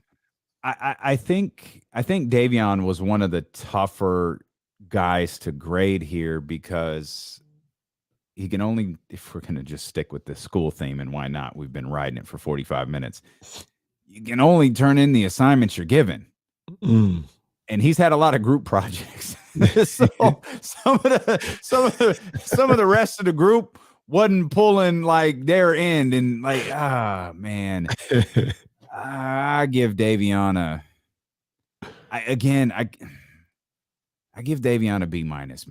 Okay, that's nice. He can. Nothing wrong with that. I love what I see. I want more from him. When I've seen more from him, I'd say Davion is an A.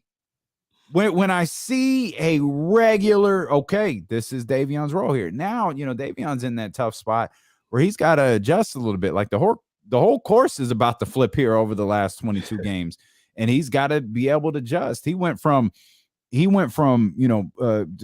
in, midterms that were multiple choice to his final exam is going to be an essay. Mm. And that's a whole different skill set. And hopefully the professor is going to give him a clear-cut assignment beginning tonight, and he can figure out over the course of the next 22 games, what his place is with this team. Yeah, I wouldn't give Davion an A or even consider giving him an A. A B. Yeah. Over that 5-game stretch with Tyrese, you don't think that was an A performance? He was really good then, but that's all I was talking about. I said when he had that that's to me, unless I'm wrong, to me that's the only time he had a consistent role, like a consistent defined. This is what you're going to be doing. When De'Aaron Fox was out, Tyrese Haliburton was here. That stretch of 5 or 6 games or whatever it was, that was Davion having the most. This is his role. This is what he set out to do each night. That's the only time he's had that all year. Okay. Look, Davion, I like Davion a lot. I love Davion. So, anything above C, I'm happy for him. My grade, though, is a C. Once again, these are progress reports.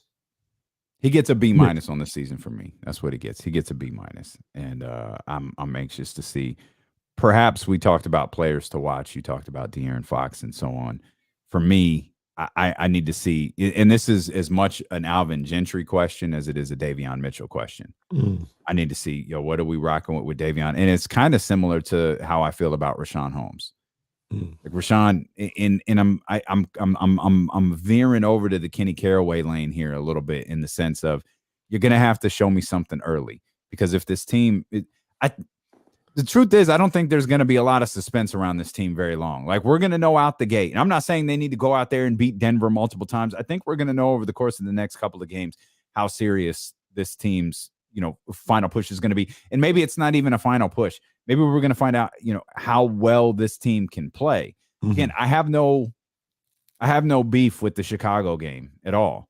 I had a certain feeling headed into that Chicago game. Yeah. I got a different feeling headed into tonight's game. And I want to see them. I want to see them come out here. I don't think it's an overreaction. I don't think it's a stretch to say if they play like they did against Chicago tonight, they can beat Denver. I don't think that's a stretch either. The question is, is that really who the Sacramento Kings are? Are they that team that's going to consistently go out there and play well? Or 22 games left in the season, do we have 3 or 4 more Brooklyns in us?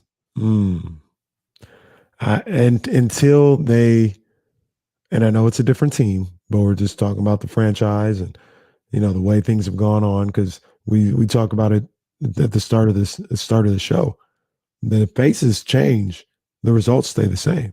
Yeah. So that's how I'm still going about this until they actually show that they don't produce the games like they did against Brooklyn. I got to assume we're going to have a few more like that. And the sad part was they played hard against Brooklyn. They didn't roll over and die. They stunk. Mm-hmm. They couldn't hit a shot worth a damn. But it wasn't the same feeling as like Atlanta or Boston. Right.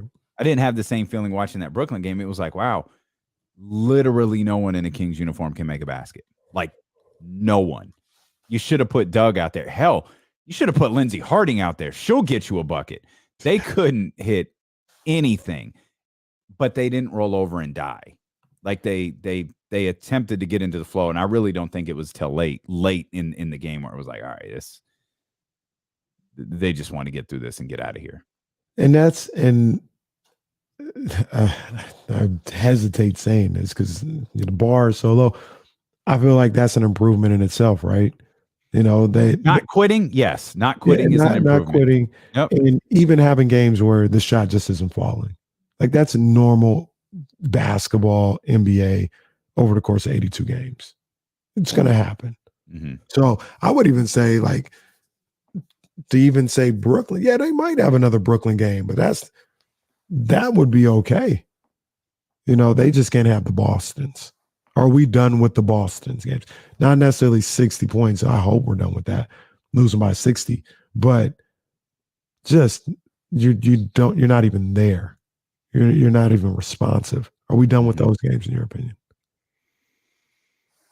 I'm like you until y'all prove to me that you are.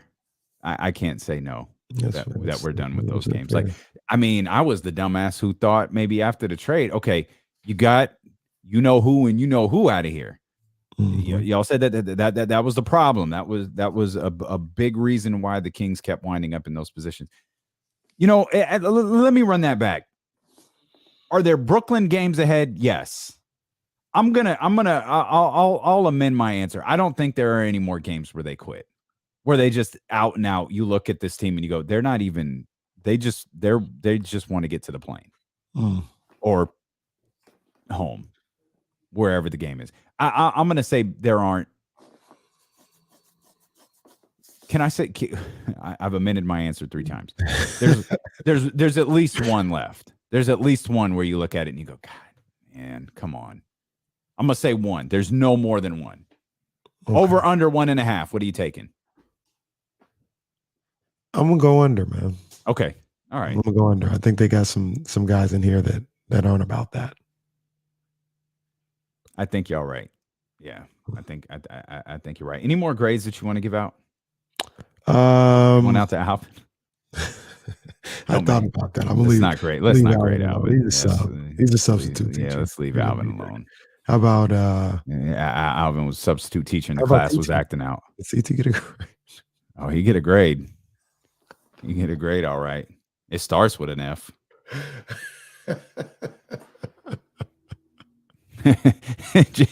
Just TT got expelled. That's facts. TT got expelled. He's like, hey, TT got to go. Y'all are funny. Mark says TT got held back. Man, Roddy wants us to give out more grades. I don't think we can measure that one, man. Like we ain't giving. No. So TT. TT really got kicked out of school though. TT was a student that just showed up back from Christmas break. Like, where'd TT? Oh, and you don't even get an answer. You just get a look. Oh, you ain't heard? You ain't hear what happened to TT? TT was that kid who had to do all his work in the vice principal's office. Like he couldn't He couldn't go to the classrooms. They would talk to the teacher before. What's the assignment? All right, he's going to do it here. Man, go well for Tristan. Did Chicago sign him? I think so. He was on the. I know, I keep like seeing graphics with him, in a Bulls uniform. I don't know if that's just assuming or interesting. I don't know. The buyout market for Tristan Thompson, like it was just immediately he's leaving Indiana and going to Chicago. And he wants to thank Indiana for his time there. Tribute video for Tristan Thompson. Before the Lord leads us back to the NFL, which is inevitably going to happen here, this Zion Williamson stuff is getting weird. Like there's multiple, like it started with, was it JJ Redick who said he's like a detached teammate, and I think I don't know if JJ Redick said that CJ McCollum and Zion Williamson hadn't talked since that trade, or if CJ McCollum told JJ Redick that he hadn't talked to Zion Williamson since the trade. Now CJ has since said, well, no, I've talked to him since that comment. Like I've talked to him since. I have Hoops Hype in front of me, and CJ McCollum says, leave the young fella alone. He's trying to rehab in peace, trying to get himself ready to come back. We spoke. I'll speak to him later this week or next week. He'll be healthy eventually, and when he is, we'll welcome him with open arms. That's today. That's CJ McCollum today. Earlier today, there was a report from NOLA.com that said Zion and Griff not vibing. This is weird. This is crazy. That was quick. I gotta ask the question. This is crazy, Dad. It's nuts. Do the Pelicans need to move on from Zion Williamson, not Zion Williams? No. It's too early for that. Do you think there's any chance he signs a second contract? Like not obviously he's a restricted free agent if they want him to be for that one, but after that, does he sign another deal with the Pelicans? So you're talking about like 6-7 years from now? Yeah, I guess that's I ain't even thinking about that. I'm like, let's get this dude healthy and let's make sure he lives up to this. But that's best case scenario. Status. That's the best case scenario. And really, when he signs that deal, I mean, you could start that. Well, maybe I should clarify. You want to sign him to that deal, meaning you don't want to do it like you have to do it. You want to do it with like open arms, and like now, if you get another season like this one, I don't know how you do it. Like I mean, you probably do, I think, but you're rolling the dice. Like at least with Joel, you had some run. I'm positive there was some concern, right? But you had enough run to kind of know, like Zion. We haven't seen Zion in a minute. Yeah. And let me rephrase that. The last time we saw Zion, it was like, we saw him. Well, yeah, we saw too much of him. Yeah, yeah, that's right. That's right. We saw a little too much of him. So you move on from him? I'm having those discussions. You can always talk. Ain't nothing wrong with talking. I'm seeing what I could get for him. Now, the interesting thing, you probably might have to talk to Brandon Ingram and say, like, Brandon, what do you think? Now these don't have to be publicized. I don't think you do. I don't think. Well, not because I love Brandon Ingram. I don't think that's a player you have to pull aside and say, hey, let me tell you our plan, or let me tell you what we're doing. I don't think you have to do that.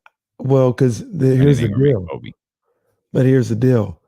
If Brandon Ingram is like, nah, let's try and work this out with Zion, and you move him, well, now you're gonna lose Brandon Ingram. So I would want to be. He's not making the decision, but I'd want to be I'd want to know where he stands. Because you can't lose them both. That's a dangerous slope to walk down. Because what if he says, yo, Griff, I'm glad you asked. F that dude, man. He came in here, he's fat, he ain't working, he's this, he's that. Yeah, you know what? You gonna move him? Move him. I'm with it. And then you don't move him. Then what? You can't, I'm telling you, you can't put that on the table. You can't do it. So you move Zion blindly? What's been a season-long punchline? The Los Angeles Lakers. Why? Because LeBron James picked Russell Westbrook over Buddy Hield. That's what happens when I'm all about player empowerment to a degree. When you start allowing players to make decisions, when you start allowing players to make personnel decisions, you got to be aware of what comes with it. Yeah. And what comes with it? Yeah. Look in Los Angeles. That's what comes with it.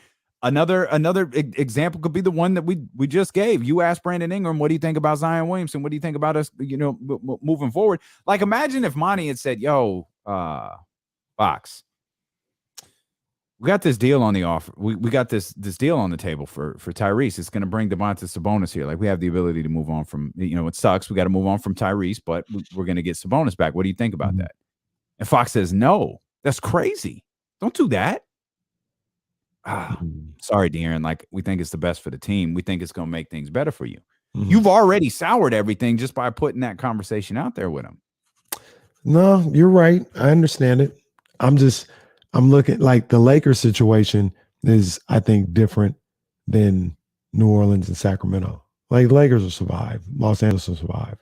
Even if this season don't work out, move on from LeBron or whatever, it'll be somebody else. It might be Zion that they'll get in a couple of years.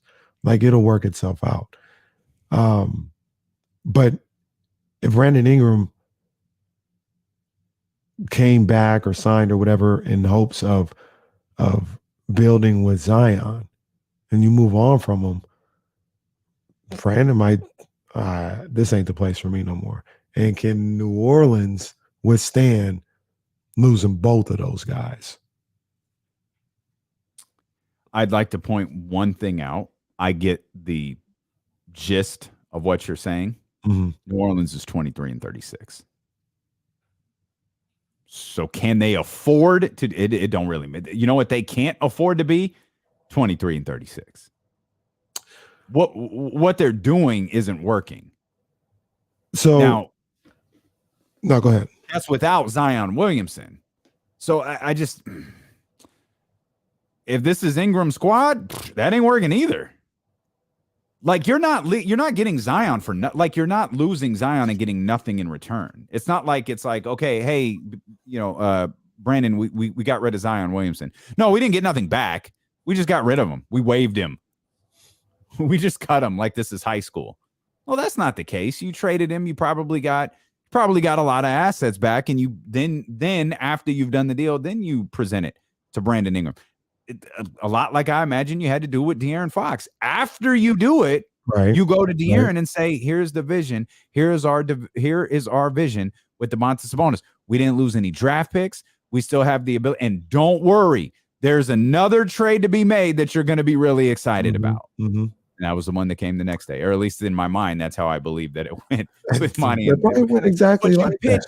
You pitch the vision to your star player after the deal is done, not before. And you're right. I understand. You're right on that. I just feel the stakes might be a little higher here in New Orleans, because I think if, say, for instance, worst case scenario, they move Zion, they get, I don't know, Josh Giddey back or something like that. Like some and Giddey's not random. He's a good ball player. I'm just saying, like, some random young guy. He wasn't the second coming. Right. Third or whatever. And Brandon Ingram's like, I'm done with this. I really do believe, like, I don't know necessarily what comes of it, but it's going to be on Adam Silver's radar. Like, okay, why isn't this working? Like, nobody ever wants to stay here? Ever? People are running to get out of here. Like maybe they haven't had the same opportunities, but that's not what goes on. As bad as Sacramento is, that's not necessarily what goes on here. Like you don't hear people like, yeah, I don't even want to show up. I'm out. I'm gonna force my way out of here. I'm gone. I just do you think that not saying that he says we're gonna move him, but do you think that's now on his radar where you've got Anthony Davis, Zion, and Ingram who are like, yeah, this But Ingram hasn't said that. I'm saying worst case. No, he hasn't. Oh. I'm saying if the Zion deal goes through and Brandon Ingram's like, what? Like, no, I'm cool. I don't want to be here no more. Is that on Adam Silver's radar? I'll answer that when D'Lo and Casey return on Sacramento's #1 sports station, ESPN 1320.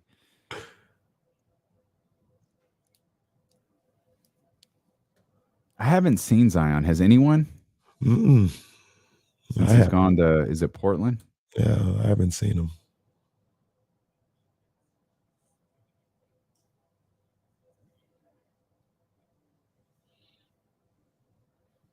Wow. Do that again. Yeah. Yeah.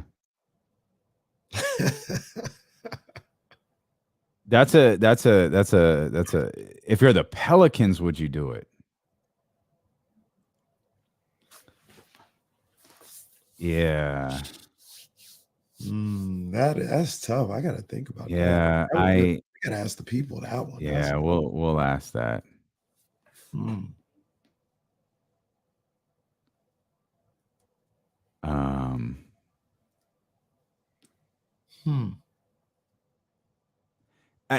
Okay, so I guess that's a good segue into something that we didn't talk about yesterday with the LeBron stuff. CP3 said he wanted out too. Nobody ever stays there. They're literally a breeding ground for the rest of the league.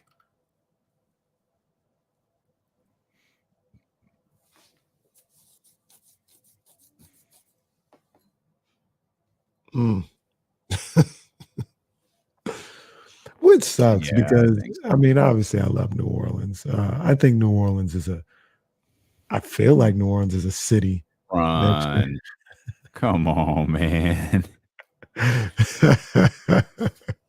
Somebody gonna get the ass kicked. Somebody gonna get the wig split. Dude, theme music, WWE theme music is wild. Is that 3-6 Mafia? Oh man, that is hilarious. Somebody gonna get the ass. The funny thing about like theme music and the CDs that came out is it just always started to sound weird after about 30 seconds because I never would hear that. I never hear that part. Like, what kind of breakdown is this? That's a good. It's a solid point. Mark Henry has had some wild theme music. That Sexual Chocolate theme music was something. And we haven't even brought up Billy Gunn's theme music. Cause I'm an ass man. Whoa. Pause. I don't ever think the whole train is coming back, David. Dr. David, that is just not happening. Yeah. I don't know, True story. Yeah. True story. I mean, it's not a basketball town, but it is a prime American city. Like I feel like, but is New Orleans?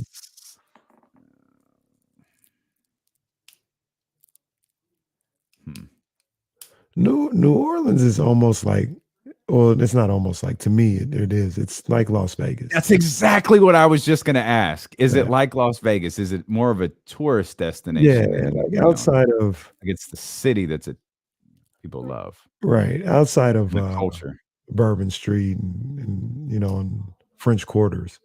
I mean, I love it, but it's not like if that wasn't there, I wouldn't be running to visit New Orleans. You know what I'm saying? Like the French Quarters and everything else puts it over the top. Just like Vegas. Like if the Strip wasn't there, I don't think people would be running to visit Vegas. Yeah, the Strip is definitely an important part of Vegas. That's facts. Woo! Man, Sean got that royal blue more than a podcast tee. That is nice. He got that all the way out in Boise. My guy. That looks nice. Of course, it's got the D-Lo and KC at the bottom. Yes, indeed.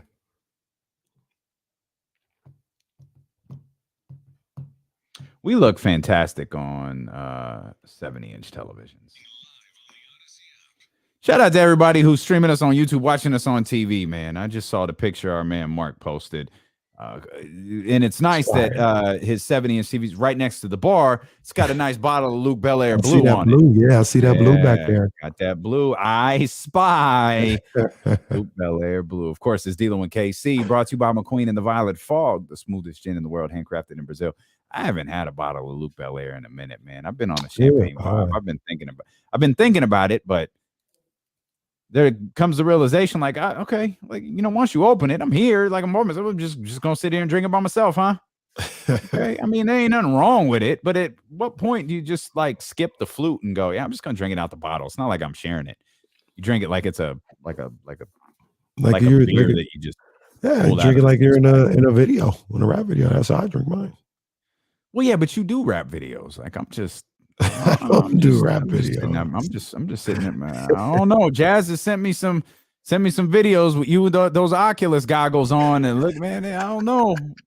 Maybe you thought you were in a rap video, but you in fact were not. You Oculus be popping the metaverse, popping. It's a shame that Damian no longer be there. Hey, well, you know what's a shame is that Jesse is the only one who knows me, because Jesse said on Friday, we all know that Oculus is going back to Best Buy. And my man was correct. I tried. I went to the little app Jazz told me to download, the Horizon, and I could. They were like, keep in mind the people that you interact with are real people. Be courteous. Like, oh, all right. I think I started getting friend requests too. I was like, all right, this really is Facebook. Yeah. Like, so like, I know you won't get this. Almost everybody else will. You know that scene where they're playing Call of Duty at Dunder Mifflin, and Jim is just like walking into a wall because he has no idea how to play the game? That was me. I was just walking into a wall because I couldn't figure out how to move. And then there was this little planet that was like, jump over here and you can play a game. I'm like, cool, I love games. I got over there. I couldn't figure out what to do.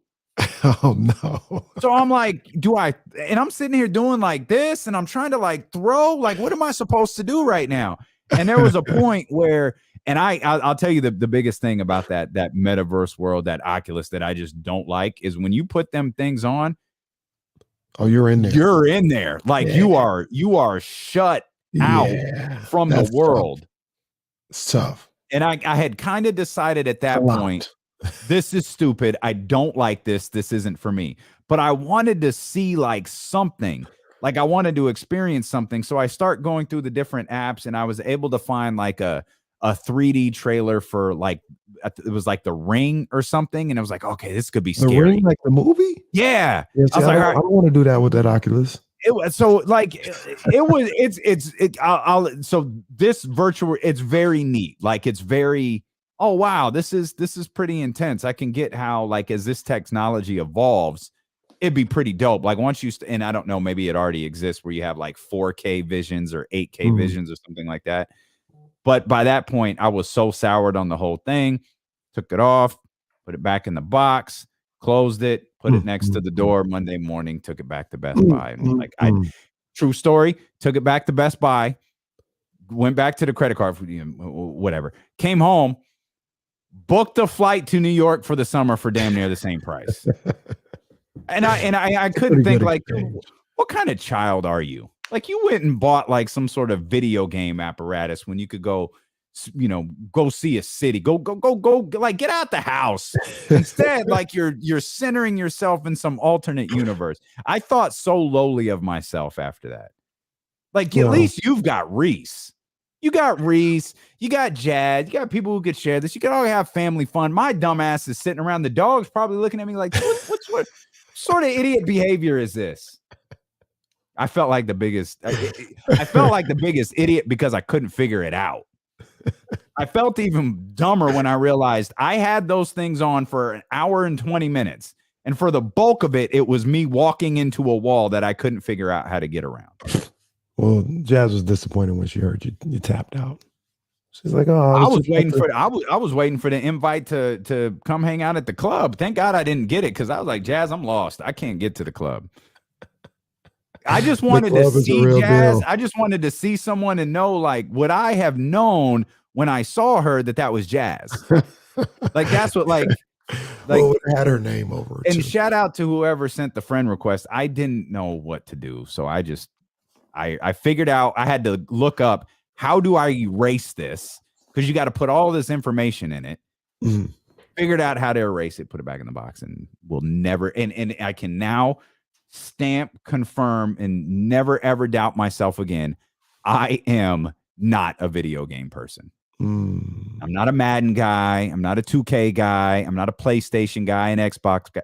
That is not my world. Well, you know, I am a throw the controller guy. He's a controller thrower. That's me, man. That's me. That world ain't for me. Well, if you were an NBA player, would New Orleans be for you? Oh man, that's a great question. JJ Redick says no. A lot of this stuff with Zion Williamson could be a little bit overblown. Could be. I mean, there's an absence there. Absolutely. Like he's not there. I don't know that there's a point in him coming back. I don't know. Like Zion is elusive at this point, more elusive than Ben Simmons. We didn't see Ben Simmons until that practice that he showed up at Brooklyn. After the trade deadline or after the trade was made and they, he's here or he's in the building or whatever it was. And it was a 6-second clip. Like, oh my God, he is there. There's Ben Simmons on a basketball floor. And I ain't no training videos of Zion. This started with your question. If you're the New Orleans Pelicans, do you start kicking the tires on trading Zion Williamson? I say no.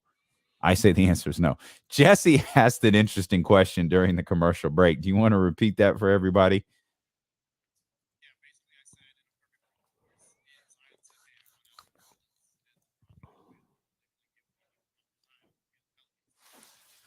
So what's interesting about that is the line that Jesse just used that says, if LeBron became available, why do the Lakers have to wait? Because if okay. I had a term that I joked about war erupting in Southern California yesterday. Yeah, my bad. That was a quote from The Athletic. Jeez. Let's just say tensions have risen in Southern California, and apparently there's Rob Pelinka versus LeBron James. I asked you privately, it never made it to the show yesterday, but like if you're Rob Pelinka, do you have to consider, and he's flirting with the Cleveland Cavaliers again. He's talking about playing with his son, talking about it's not money, talking about he wants to finish his career with Bronny. If you're Rob Pelinka, there were headlines all over All-Star Weekend. LeBron James puts the Lakers on notice. Like, if you're Rob Pelinka, you got to go, okay, wonder what I can get for LeBron James on the open market. What would that do? How would that work? Obviously, there is never. I mean, there's only 3 players that it's possible. There's never been a trade for the likes of LeBron James, a player of that caliber before. Right. I mean, you could talk about the Wilt Chamberlains, Kareem Abdul-Jabbar's. You could even talk about different. It's not LeBron James. We're talking LeBron, Kobe, Mike. You have, I don't remember what the alleged Chicago deal was with the Los Angeles Lakers. They're like Luol Deng. Or the Bulls didn't want to give up Luol Deng. That's why it didn't go down. Or actually, Kobe didn't want the Bulls to give up Luol Deng. Oh, okay. anyways, there's nothing to measure this against. If you're Rob Pelinka, do you have to start considering? You're talking about the Pelicans considering moving Zion. If you're Rob Pelinka, do you have to start looking at this like, all right, dude, you ain't gonna catch me flat-footed like you did Dan Gilbert, or okay, come to think about it, I think it was David Griffin. Was it Griff that he left? I'm trying to think of when Griff, because I used to always hear Griff on like this NBA show. I'm trying to think if that's when LeBron was there. I feel like LeBron. Yeah, I don't know. I don't know. Okay. I feel like Regardless, LeBron it doesn't might matter. be, yeah. Rob Pelinka, you ain't gonna catch me flat-footed. Like if you look, you gonna go play with Bronny? We ain't drafting Bronny, so like let's make a move. Can you here? I guess the real question is, can you actually trade LeBron James? To me, no. Because if you're Rob Pelinka, you're known for nothing else. 20 years as Kobe's agent, gone. For 20 years, that's all gone. NBA championship general manager acquiring Anthony Davis, that's all gone. You're now the guy who traded LeBron James. That's the only thing you ever are in the annals of NBA history. The guy that traded LeBron James. Yeah, I don't think you can trade LeBron James. You just can't do it. I don't think so either. You know, you even if he's, you know, if there's all this smoke and tension and all this other stuff, I think you just ride it out. You ride it out. There is it safe to say there's no better chance of winning an NBA title than having LeBron James on your team? No. Yeah, he's so what he's doing this year. I mean, think of where that team is. You know, and they're not where they want to be. Under 500. Dude, they're terrible. Mm-hmm. Like that is it. That's why the whole Kings get to the play and lose to the Lakers. Like the LeBron James may very well beat the Sacramento Kings, but you put you put a 9 versus 10. I'm not concerned about the Los Angeles Lakers at all. They're not a frightening team to me. LeBron James is a frightening basketball player. The thing is Bron. That team is not frightening at all. But yeah, I don't. With that said, if you're out Pelinka, you can't trade LeBron. And if you're David Griffin, I don't think you could do the same. I don't think you could trade Zion. I think you can trade Zion. Let me right now. You can't do. I just don't think you could do that yet. I don't think you could do it yet. Maybe another year like this, you do it. Like you just can't give up this early. Unless maybe you can, but you better know that Zion's done. He's cooked. It's over. But it also depends on what you're getting back in return, right? So if this isn't here anymore, but like if the Ben Simmons trade package was on the table, that's like if it was there right now and you're the Pelicans, you might have to do that or strongly consider it. I don't know if you have to do it, but you get Ben Simmons to pair up with, Ingram and get some picks or something like that, get Seth Curry. They might have to do that. But that's not but for multiple reasons. Because Zion's on a rookie contract. Mm-hmm. So you're not going to get that type of deal out there. Right. You're going to get some other, you'll get the Josh Giddey. You'll get the DeMarcus Cousins deal. Mm-hmm. Like what was it? Buddy pick. I think Tyreek Evans was in there. Like you get something like that. Yeah. I don't know. And DeMarcus was on his second contract, if I'm not mistaken. Mm-hmm. He wasn't on his rookie contract. He was on his second one, but he's not on he wasn't on the James Harden plan. James Harden, Ben Simmons, they was in that big money. Zion ain't there yet. No. That's the whole point of, that's I think this stuff with Zion is overblown right now. Overblown how? Like you think he's fine in New Orleans? I don't think he's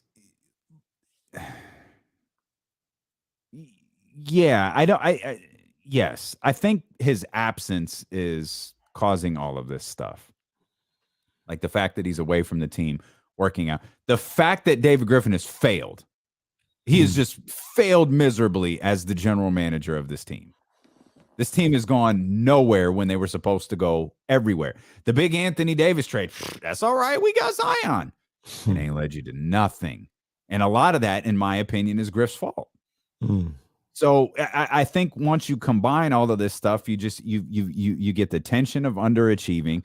You get the tension of your star player being away. You get the tension of, not just your star player, but I guess he's overweight or whatever's going on with him. You have you have the foot issue. You have all of these different things, and it's forming this big pot of terribleness, and it's just stewing there in New Orleans. I think it's just talk. That's all it is. It's talk. Okay. I'm not saying maybe Zion is frustrated with Griff. Who wouldn't be frustrated with Griff at this point? I live in Sacramento and I'm frustrated with Griff. Like, Griff, man, you really screwed up what was supposed to be fun to watch. But a little bit like Monty McNair, I thought he did a move at the deadline that could help them moving forward. Obviously, unlike the Sacramento Kings, a lot hinges on it all hinges on what happens next with Zion Williamson. For the Kings, what matters with them is how does this thing with De'Aaron and Domantas Sabonis work? And perhaps more importantly, what do you do this offseason that shows Domantas Sabonis like, hey, we're building a contender here. We're not building a play-in team. We're building a playoff team. You're listening to D'Lo and KC on ESPN 1320 KIFM West Sacramento KRXQ HD2 Sacramento and Odyssey Station, and driven by Lasher's Elk Grove Dodge. 1320 host and contributor Olivia Christian is going to join us coming up 1 hour from right now. If you want to reach out to us, you can. 916-349-1320. The Sacramento Kings are back on the basketball floor tonight, the Golden One Center, to take on the Denver Nuggets. Now we go from the Lakers to the Pelicans, and now we've brought ourselves back here to the Sacramento Kings, and we're talking about how LeBron has put the Lakers on notice. There's something going on there with Zion Williamson and the New Orleans Pelicans. James Ham was with us yesterday, and he's talked about this on his Kings Beat podcast as well, where he's talked about the importance of this offseason and the importance of next year for the Sacramento Kings' future. And he centered that on, you've got to be able to re-sign Domantas Sabonis. You have to show him, look at what we're doing, look at what we're building. And it was Jesse that brought up a really good point this morning, because you get through I don't think they could offer him an extension next year. It's the year following, right? So you get through this year. Obviously, you get through next year. Now you're a couple of years into De'Aaron Fox's deal. Yep. You're trying to win over Domantas Sabonis. Well, what if you don't? You don't win over Domantas Sabonis. You've lost Tyrese Haliburton, and now you're 3 years into De'Aaron Fox's deal? Yep. That's because now you're looking at, well, ain't no point in having De'Aaron. We blew we blew this whole thing by not putting together a contender around, or when I say contender, I'm talking about a playoff contender around Domantas Sabonis and De'Aaron Fox, and now we're stuck. This offseason could legitimately, and I hope this isn't something that's been said a million times, this could make or break the franchise for the next decade. It could absolutely. They've got to cash in. You know what I mean? That's right. They just got to cash in. But the thing about it is Domantas Sabonis the Money in the Bank briefcase? Never mind. You said cash in. I was trying to run with it. Well, I'm trying to see if it's him or De'Aaron, right? Like, that's because you mentioned him possibly leaving now too. And in essence, all of this was to make sure you did something for De'Aaron. Yeah. Right? Getting Sabonis was, we're trying to make sure that we cash in our money in the bank, cash in our investment on De'Aaron Fox's time. And I look at everything that you mentioned and all the possibilities and what Jesse talked about. It's all correct, but it absolutely is a risk worth taking, in my opinion. Because what's a risk worth taking? trading Tyrese Haliburton for. Okay. I got you. Yeah. I got you. Like there are some potholes. There are some things that could go south if you do that, making that trade, which is what Monty did. But it's worth it. And what's the alternative? I don't think there's no pathway to getting another guy as good as Sabonis in here without trading Fox or Haliburton. I guess maybe the draft, but I mean that's wishing upon a star. Right, some luck, yeah. Yeah, what I mean is you can't get it in a trade while keeping Haliburton and Fox. Not going to get it in free agency. Mm-hmm. So the only way to improve proven talent, getting proven talent in here, is you had to move one of those guys. And is it a risk? Absolutely.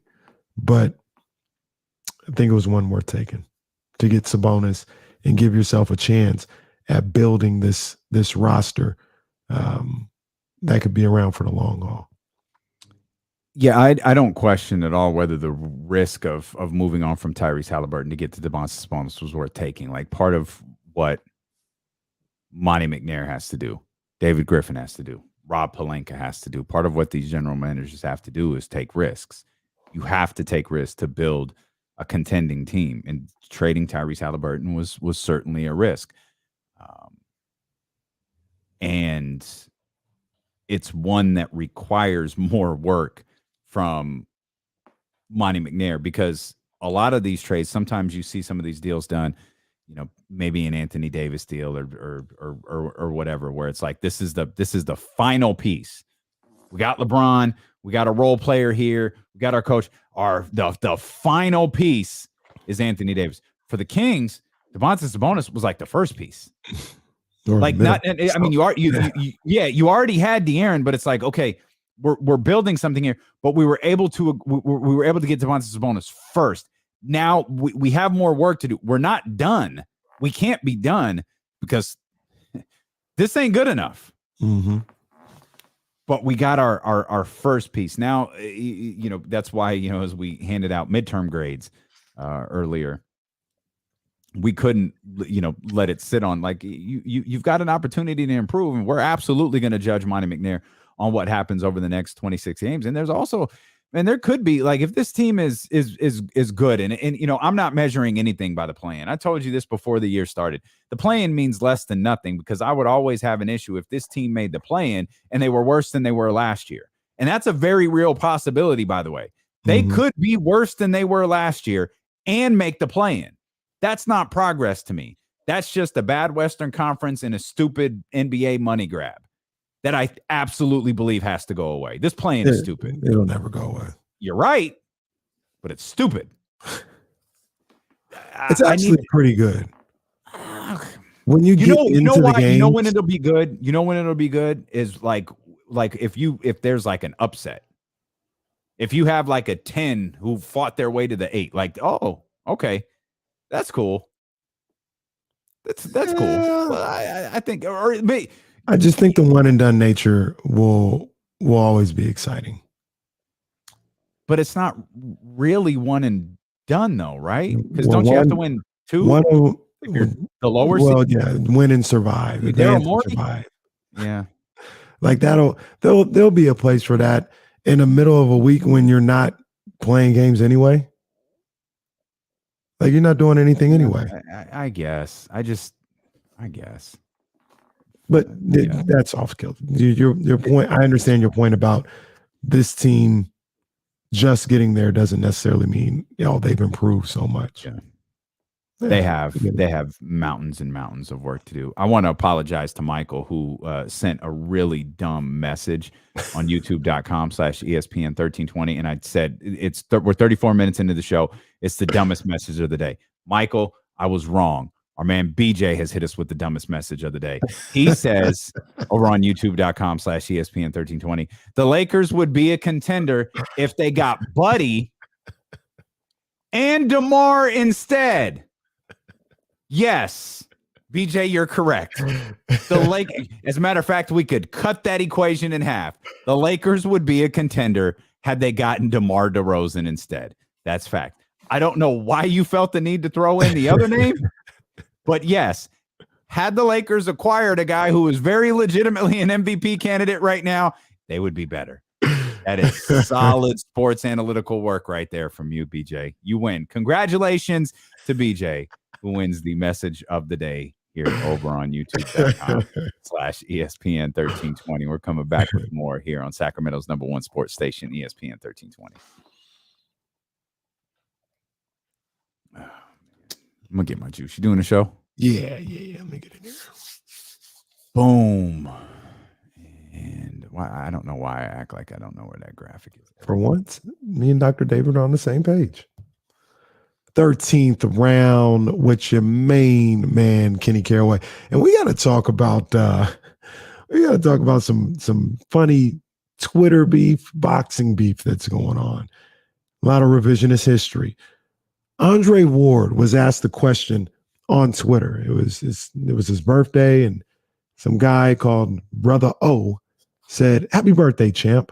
Question, is there a fight that you wanted that didn't happen before you retired?" Andre responds. He says, "A Froch rematch in the UK. Golovkin, he turned it down in less than 5 minutes. Anthony Joshua, but I retired." Well, Triple G responds to that. And he says, "Andre, stop lying to the fans. Your team made the offer after, in all caps, I announced the fight with Lemieux and sold out MSG. You're still angry since you never sold tickets like me. HBO knew you used the offer for publicity to move up to 175. Happy birthday." Well, Andre Ward, he came back with, and I love this, Lil G. Come on, man, stop it. And then he plays a clip of Triple G being asked if he would fight Andre Ward, and he says, "No, he's too big for me." I love this. And I agree with Andre Ward. I mean, Triple G, I remember when it was going down, not saying that Triple G was afraid or nothing like that, but like the clip says, he wanted no part of Andre Ward. That's what it was. Andre was talking about it. He was offering a fight. I really believe Andre, he doesn't really play any games, any shenanigans with, negotiating for fights or anything that I've known him to do. It seemed to be a straight up offer, and Triple G denied it in private, on tape, in public, everywhere. So, Lil G, I think Andre got you on this one. I would love to see that fight, though. I think Andre Ward goes to work on Triple G. And there's an argument to be made after all things have gone down. Triple G a little overrated. A little media hype. I don't know. We'll save that for another day, though. That's the 13th round. What'd I say? No, he's not. Yeah, no, he's not. Pacquiao, what was his last fight? Oh, against Ugas. I'm sure that did a bigger gate and more pay-per-views than Canelo versus Plant. Plant was a little more known than Ugas. Ugas is a nobody, and Pacquiao probably did. Pacquiao's a bigger star than Canelo. People know when Pacquiao's fighting. I say this all the time. And I talk about, boxing people like Canelo is a star. He's a star, but all I can do is what the people do. I have a sports radio show. I have sports fans that follow my Twitter account. And I just simply asked the question before the Canelo fight. I said, if you are going to watch the Canelo fight, retweet if you aren't going to watch it or you didn't even know it was going on. It was like 3-1 retweets of people who didn't know it was going on or weren't going to watch it.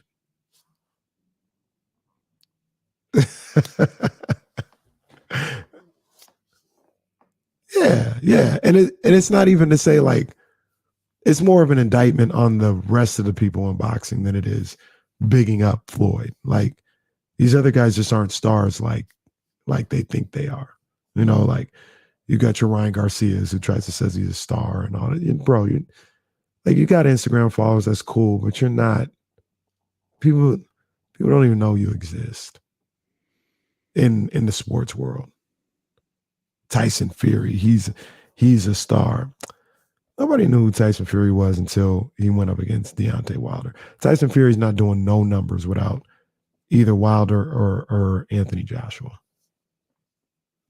Not doing no numbers. Can y'all hit the thumbs up, please?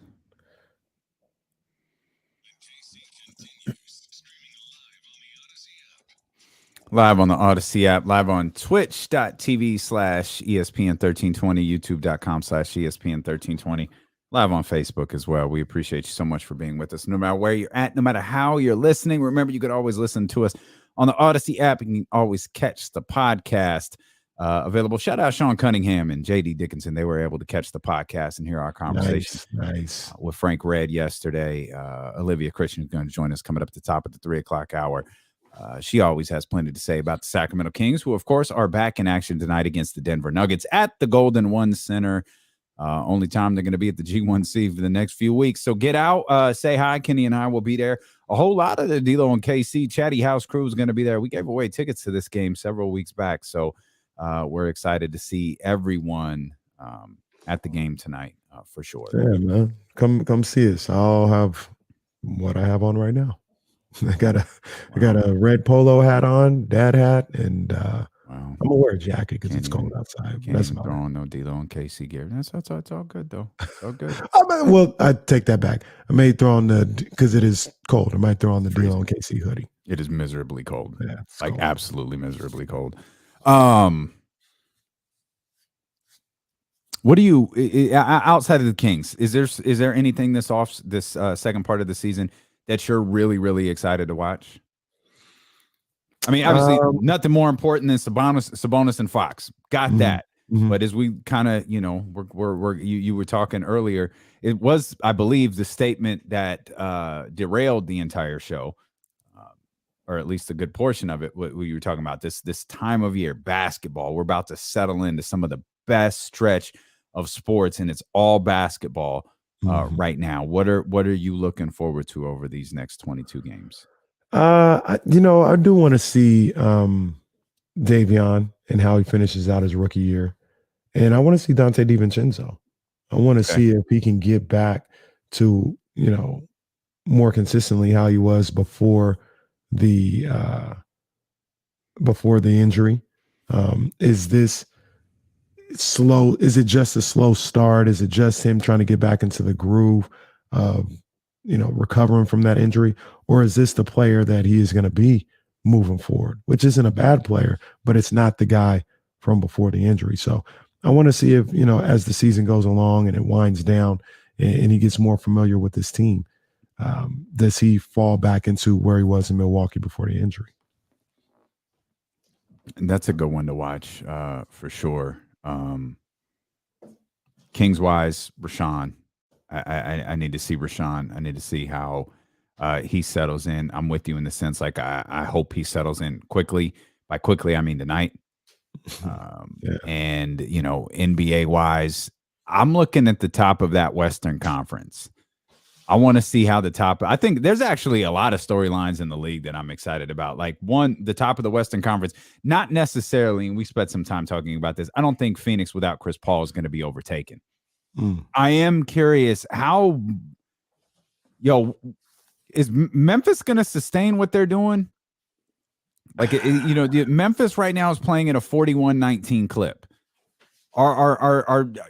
Are they overtaking Golden State? Does Golden State slip back a little bit with Draymond out? Like, if Steph can't carry them like this, I missed Steve Kerr's remarks about Wiseman yesterday. Like, but what do we see from Wiseman? What do we see from those guys? And can Memphis take the 2 spot? I don't think they can. I think Memphis is a really good basketball team. Like, these guys, they got the glow right now. I think they cool off a little bit. And I think the Warriors solidify themselves at that number 2 spot. And I don't think they're going to solidify themselves. I think this might be, it's like I think it's a game and a half right now. Mm-hmm. Okay, I don't think it stretches above 2.5. Like I think it's a conversation, maybe a light one, the last week of the season, but like I don't think this is something like I feel like the Suns are the 1 seed. Mm-hmm. No Chris Paul, man. If they lose 7, if there's a swing in 7 games, that's crazy. Mm.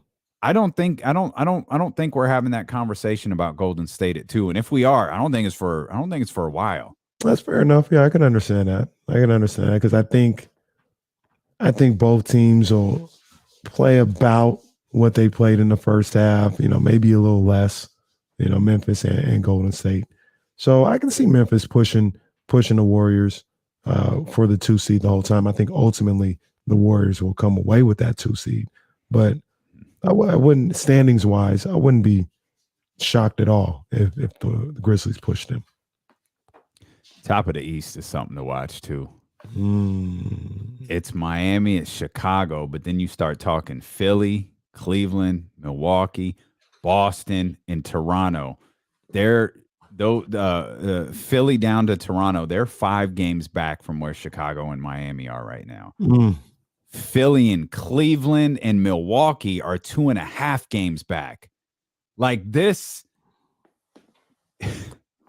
Chicago could wind up a play-in. Like that's the shape, and not because like they played bad, but just because of how bundled up this 1 through 7 is in the in the Eastern conferences.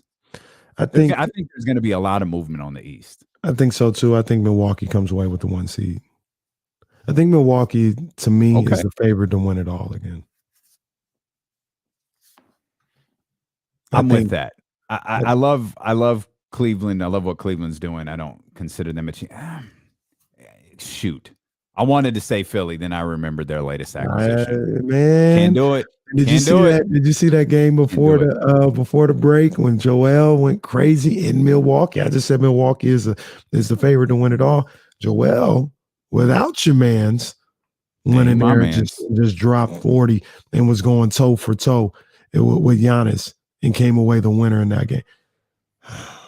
Philly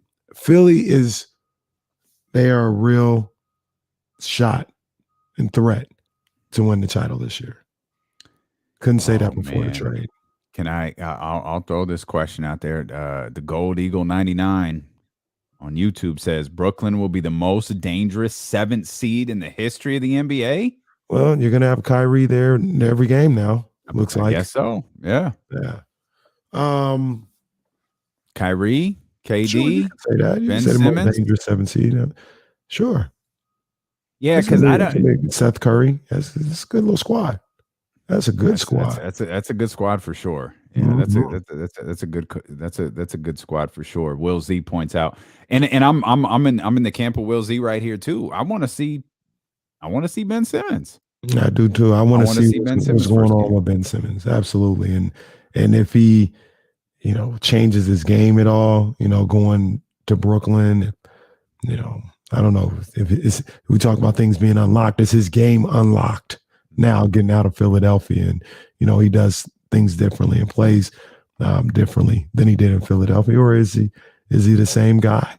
I'm definitely intrigued with that. Boy, moving some things around here. Yeah, a Philly versus Brooklyn first round series isn't outrageous. It's not outrageous. It's Come like on now. It's not like right there. Like it's not write it in Sharpie. Yeah. But you can see it. Like it's in the vicinity. That's for sure. It's right there. That's for right sure. there. It's in the vicinity.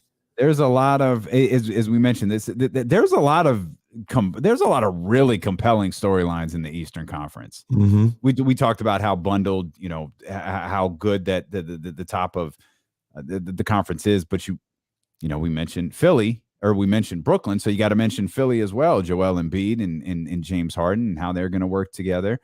How does Boston continue to play? And I tend to lean towards what you just said.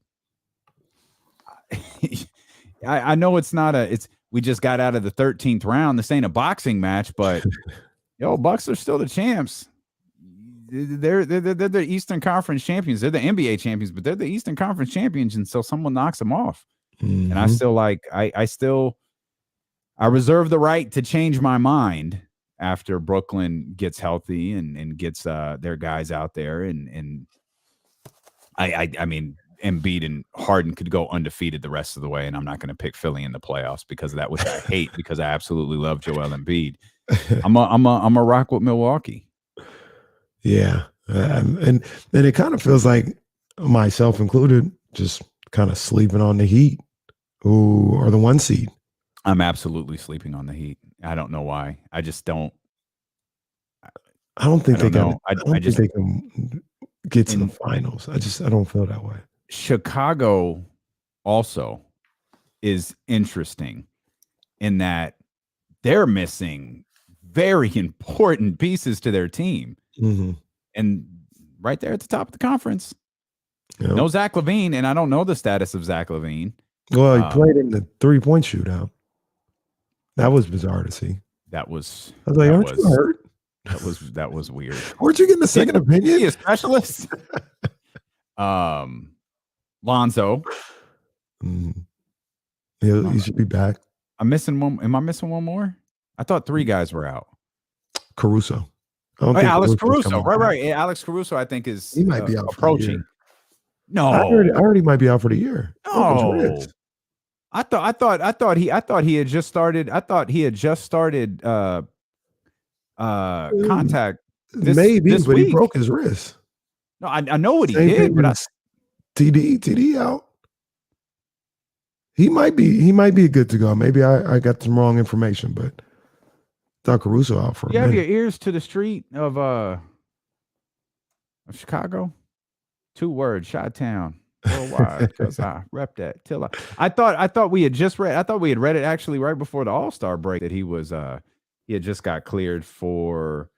Here, I will dig into my Chicago updates here. But the point being is, that's not one I'm ready to rock with yet. I like them a lot, but it's not one where I'm like, nah, they're gonna beat. Even if all those guys come back, like I got to see it from Chicago. Yeah. This is a nice story, nice regular season story. But when you talk about winning in the playoffs, winning multiple rounds in the playoffs, I don't know, man. I got to see it. I definitely misinterpreted what Billy Donovan said. We're hoping by the end of this week, certainly early next week, that he'll have a ball in his hands and be able to do things. Okay, that's a lot different than what I thought it said. And what day was this article written? Jesus, it's written yesterday. Lord. So the timeline is actually accurate. The timeline of what we said last week, because it said by the end of next week they hope for basketball activities. I didn't realize what Billy Donovan meant by basketball activities was a ball in his hand.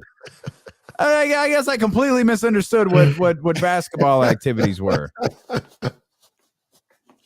Shams just tweeted, James Harden will make his Philadelphia 76ers debut tomorrow in Minnesota. You got me. You'll get my eyes. I'll be watching. Oh, for sure. I'll be watching. Ben Simmons ain't playing tonight, is he? No. I think I don't trust anything I've read recently. I thought what I said was Ben Simmons' return is, nearing. They just don't. They haven't picked the day where he's coming back yet. Let me ask you this: is for injury updates. Where's Kevin Durant at? Have a ball in his hands. I'm so agitated at that. Good Lord! By the end of the week, have a ball in his hands. Oh, great. Kevin Durant status. Let's see. There's a. By the way, 4:30 before you go to the game tonight. There's a good one. Mm-hmm. Brooklyn and Boston. Let's see. The Brooklyn Nets will return from the All-Star break. Kevin Durant has been ruled out. His status remains out. I think he's game. It looks like he's just game to game. Well, He hasn't played since the 15th. It's a positive that he's game to game, I guess. Has he not been diagnosed with anything? Like, he's I just thought out. He had a knee injury. I thought he has had a knee injury. It's just a month and a half. Yeah. But the reason why I asked that is, remember somebody, I forgot who I was listening to, but they essentially were saying, like, we don't know when Simmons is coming back because he's not going to come back by himself. Mm-hmm. Do you bring him back on the road? Or you got to wait. I don't understand that. Why would you? So he could play with Kyrie? Why do you bring him back on the road? I don't understand that. Well, yeah, because if he's not coming back by himself, then you have to bring him back on the road. Well, at some point, I mean, I don't know how long it's going to be, but I don't think it's that long before Kyrie's going to play at home. Yeah. I mean, I understand. I agree, but it ain't this week. No, well, I don't think Ben Simmons is coming back this week. Right, but because of all the other stuff. Like, I think we're what, 3 weeks? I don't think 2 weeks removed from the trade actually happening. Yeah. Like, even if you weren't playing, like you would have to have been doing absolutely zero for the last 3 months for you not to be ready to play in 3 weeks. We don't know what he's been doing. I mean, let's be real. We don't. We have no idea what he's been doing. I just wanted to see what Eric Adams said here. Can't wait to phase out the mask and vaccine mandates. There's no timeline for it. Mm-hmm. Adam says he does not want to do anything that will jeopardize closing down the city again, and he'll release more specifics in the coming days. So people, there's New York's taking those steps. We're seeing California take those steps as well. I think Boston, Philly, DC, some other NBA cities have done it. So we'll see. Right in time. It'll be lifted by April, mid-April. It'll be lifted. How many home games left for Brooklyn? Where are they in the seeding? Oh yeah, you know what? We're good. We're all right. Let's go ahead. Masks off, vaccines. Let's rock. I think the whole I believe you should be vaccinated, but I also think this whole thing happening in New York and it's happening here in California is stupid. It doesn't make any sense. It makes absolutely. California has similar mandates that New York did, but Kyrie could play here and not there. Like the whole thing was dumb and it never made any sense. It never made a lick of sense. If you're making exceptions for visiting players, what is like? Why? Explain it to me. Makes zero sense. And like the other thing I didn't get is if you made an exception for a visiting player. Like, what if I was coming from Connecticut to watch a Brooklyn Nets game? I'm a visiting fan. What's that mean? Like, y'all gonna leave me alone? If I wasn't vaccinated, I never got it. Like the whole thing was dumb. Just put this thing out of its misery. Yeah, Shams tweeting with basketball returning tonight. A whole lot of stuff is happening. Karis LeVert will be sidelined for 1 to 2 weeks with a right foot sprain. Again, we talk about the top of that Eastern Conference, man. 1 week is huge with how bundled up these teams are. I think Cleveland is actually one of the teams with a game tonight. We got Detroit. So Marvin Bagley about to go off. Let's see. Marvin Bagley about to have a career. About to have a night tonight. There's the bird out. Eastern Conference wise, it feels like a lot of eyes, we talked about the top. It feels like a lot of eyes are going to be on the Los Angeles Lakers. Mm-hmm. How the play-in shakes out, I don't know. That's a big story. I mean, Minnesota, by the way, should be applauded. They're 4 games above 500. They look like they were going to be in the vicinity of Portland, San Antonio, New Orleans, Sacramento, like they were going to be clustered up with that group and that they were going to be the ones fighting it out for 10th spots, 9th spots, and so on. And they have put themselves, Minnesota, they're Kings fans tonight. Oh yeah, they're looking to knock the Denver Nuggets down a little bit, but that Minnesota's legitimately completing for a playoff spot, which I didn't think they would be doing earlier in the season. So that's a group that's kind of got it together along the way, getting 4 games above 500. 3 games, excuse me. Do you we talked about it a little bit yesterday with James Ham, but do you think there's any way that the race for the 10th seed includes the Clippers or the Lakers?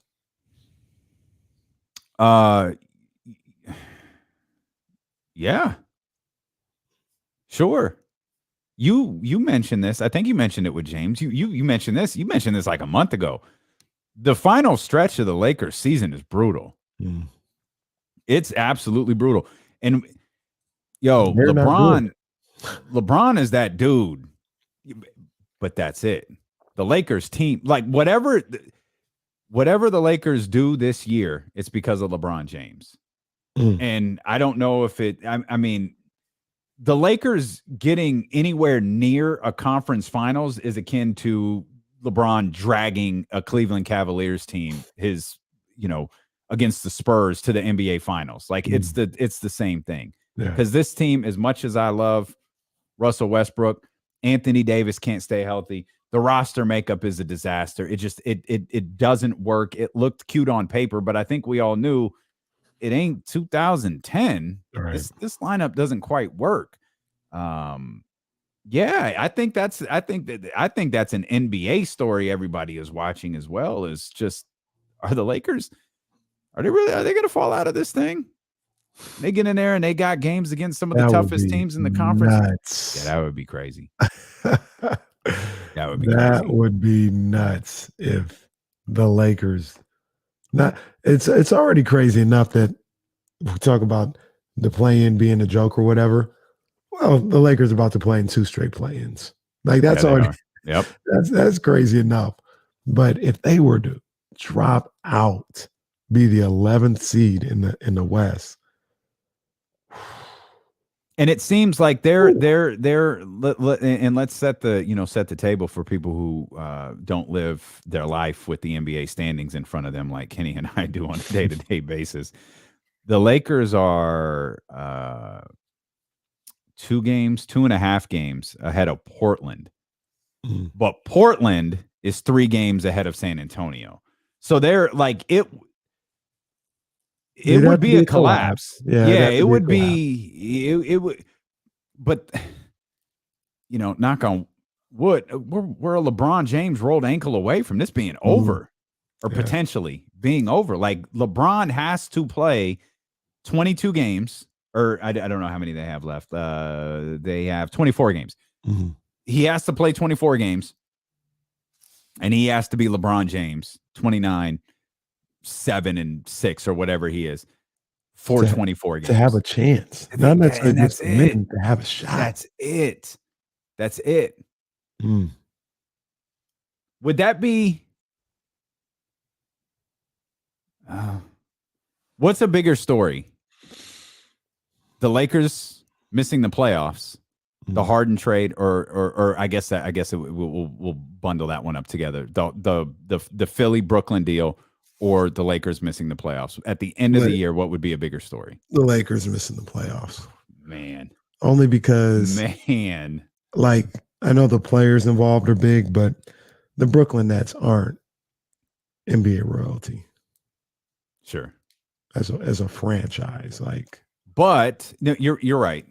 I think you're right. By the way, I think it's the Lakers, and I think part of it's not just NBA. It's NBA royalty in the sense they're led by the king. Like the Lakers are certainly NBA royalty, but in this very sense, you're literally led by King James. And oh man, what a story that would be if the Lakers missed the playoffs. Let's go. Play in. I want to see it. I want to see it. If the Lakers finish where the Spurs and Kings finish. Hey, so real quick. So there's one thing that I used to say, and I have to reevaluate it maybe, but when Kobe missed the playoffs in 2005 or whatever, I said, bro, that's the end of this greatest of all time thing. Like you can't go missing the playoffs. Half the league makes the playoffs. You can't be the greatest of all time or be in that discussion and miss the playoffs. Now, LeBron has already done that once, and he's still up at the number 2 spot. If LeBron misses the playoffs again, do we hold that against him on the list? Do we, as in Damian and Kenny? No. Do the people who already hate LeBron James and are just looking for more reason to hate LeBron James? Yeah, absolutely. You can't. But there's one thing. How could you look at this team and go, God damn, LeBron's fault? How do you look at what's going on with it? LeBron is the only thing good about the Lakers. It's not LeBron's fault, but you can't go missing the playoffs. And then especially like if he missed a play-in. Come on, man. You know I love LeBron. I'm a huge LeBron defender. You can't make the play-in? At least Kobe would be like, yo, it was just 8 teams. That doesn't mean he finished 9th. That means he finished 11th. But it's not like, I don't think, but all of that does is speak to how bad this team is. This team is awful. This Laker team is terrible. Every time I've watched them, that's been my biggest takeaway. Try to watch the Lakers and marvel over LeBron James. Can't. Try to watch my boy. I can't. He's hitting the back of the backboard. Oh. I can't. All I can see when I watch that team is, man, they are terrible. How are they even 27-31? Awful, man. LeBron. They're awful. That's why. LeBron is that's right. That's why I don't look down at this team. LeBron has dragged this team to 27 wins. Now you can blame him for it, but if you think this team is 35-24 if Buddy Hield is there, like seemingly every single Laker fan thinks would be the case. Nah, Brody. No. We'll come back. Sad to say, the Trey Lance segment got bumped again. Oh, jeez. That's okay. Trey Lance is going to be a good quarterback by the time we get to talk about him. 4 straight days. It's just been bumped every day. That's all right. Kyle Madsen's going to be here tomorrow. We'll talk football with him. We'll come back. We'll talk more Kings basketball. Plus, Olivia and Christian, 1320 host and contributor, joins us as D'Lo and Casey continue on Sacramento's #1 sports station, ESPN 1320. Oh, man. Yeah. Yeah, so if you're going tonight, man, rock your D'Lo and Casey gear. Rock your hoodie. I don't recommend rocking a tee, man. It's woo. Man. Brutal. Rock your D'Lo and Casey gear for sure. Man, what else we got in here? Yeah, we'll get him out there. Man, that's real talk. We not only did we have a segment in here for Trey Lance, we had 2. We even got sound. Jesse got sound for us, the Adam Schefter sound. We've got to do something with the Adam Schefter sound because I've mentioned it twice. We can't bump it again. We got to do something with it. I guess we could, but let's play this. Let's say Russell is not traded. Aaron is not traded. I want to stick to the NFC West. Here we go. Jimmy Garoppolo likely gets traded. If those 2 guys aren't moved, could Jimmy get traded for a first-round pick because nobody else is available? None of the big guys are available, at least. Well, yeah, and you say likely on Garoppolo, and I mean, I guess that's fair. But I'm just telling you that Trey Lance was probably further behind people realize. Okay. Yeah. Okay. We'll save it for tomorrow. Oh, I missed it. I haven't had a chance to. That's funny. Trey would be a great backup quarterback for who? I haven't had a chance to see it yet.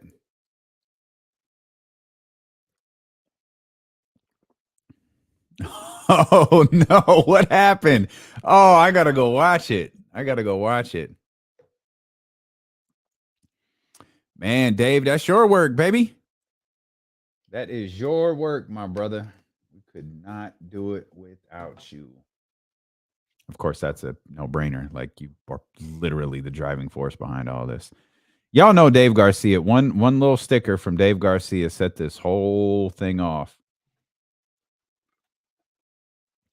Set this whole thing off, man. One little sticker. I gotta see if the new hoodie. I doubt that it's here yet. Oh, it's not here. I don't even think it's shipped yet. Yeah, just you can send pictures and sizes or just what the hoodie is and like the color. But yeah, whichever is easiest for you is fine.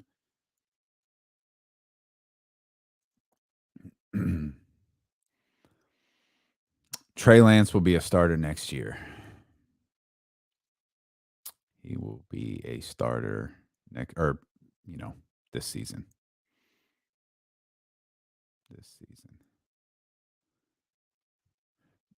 Right on, Leezy. Appreciate you. Appreciate you.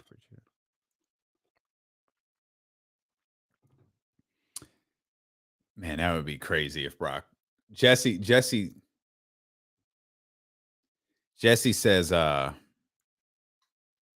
Brock is going to beat Roman. And man, that is a take right there. That is a take.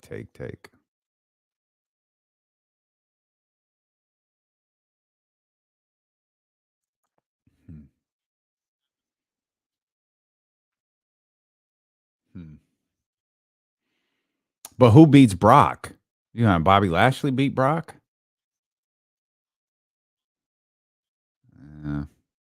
Yeah, that's the bad thing. You've got to, I don't think you can have him walking. I mean, I guess maybe you can. I think the whole brand split is dumb anyways. That's fine. Section 110. Yeah, like somewhere in there. That works. So somewhere in that vicinity, somewhere on the concourse. I don't know. We'll send security down to get Kenny out of his seats. I'm regular people in the concourse with you guys, but I'll see if we can get security to see if Kenny will come up and spend some time with us common people at the. That's cap. I'm with the people all the time. Yeah, the photo ops with Kenny's race car. Yeah, good luck finding that. back on Turo. We're looking for a car for the trip to LA. I was like, let's see if we can find a race car. Kenny got. Let's find the car Kenny just returned. Yeah, man. Like I said, good luck. Good luck driving that thing on the freeway. Yeah, you go. Not my job. Especially on that Pacific Coast Highway, man. That's a hard pass for me. Not my job. Hard pass. You took.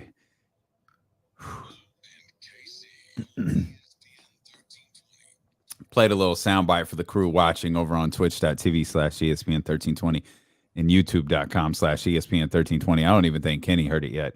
But the Schefter, there's a clip of Adam Schefter talking about Jimmy Garoppolo and Trey Lance. Boy. Our plan was to, as the Lord, for whatever reason, kept steering us towards football today, be it the XFL or for reasons known only to Mitch in New Jersey, Antonio Brown. The one football topic we really did want to dive into was all of this insane talk that has started to happen with Trey Lance and Jimmy Garoppolo and the San Francisco 49ers. So we're going to move that stuff to tomorrow. The Schefter sound from the podcast is just touching. It is something, dude. It is.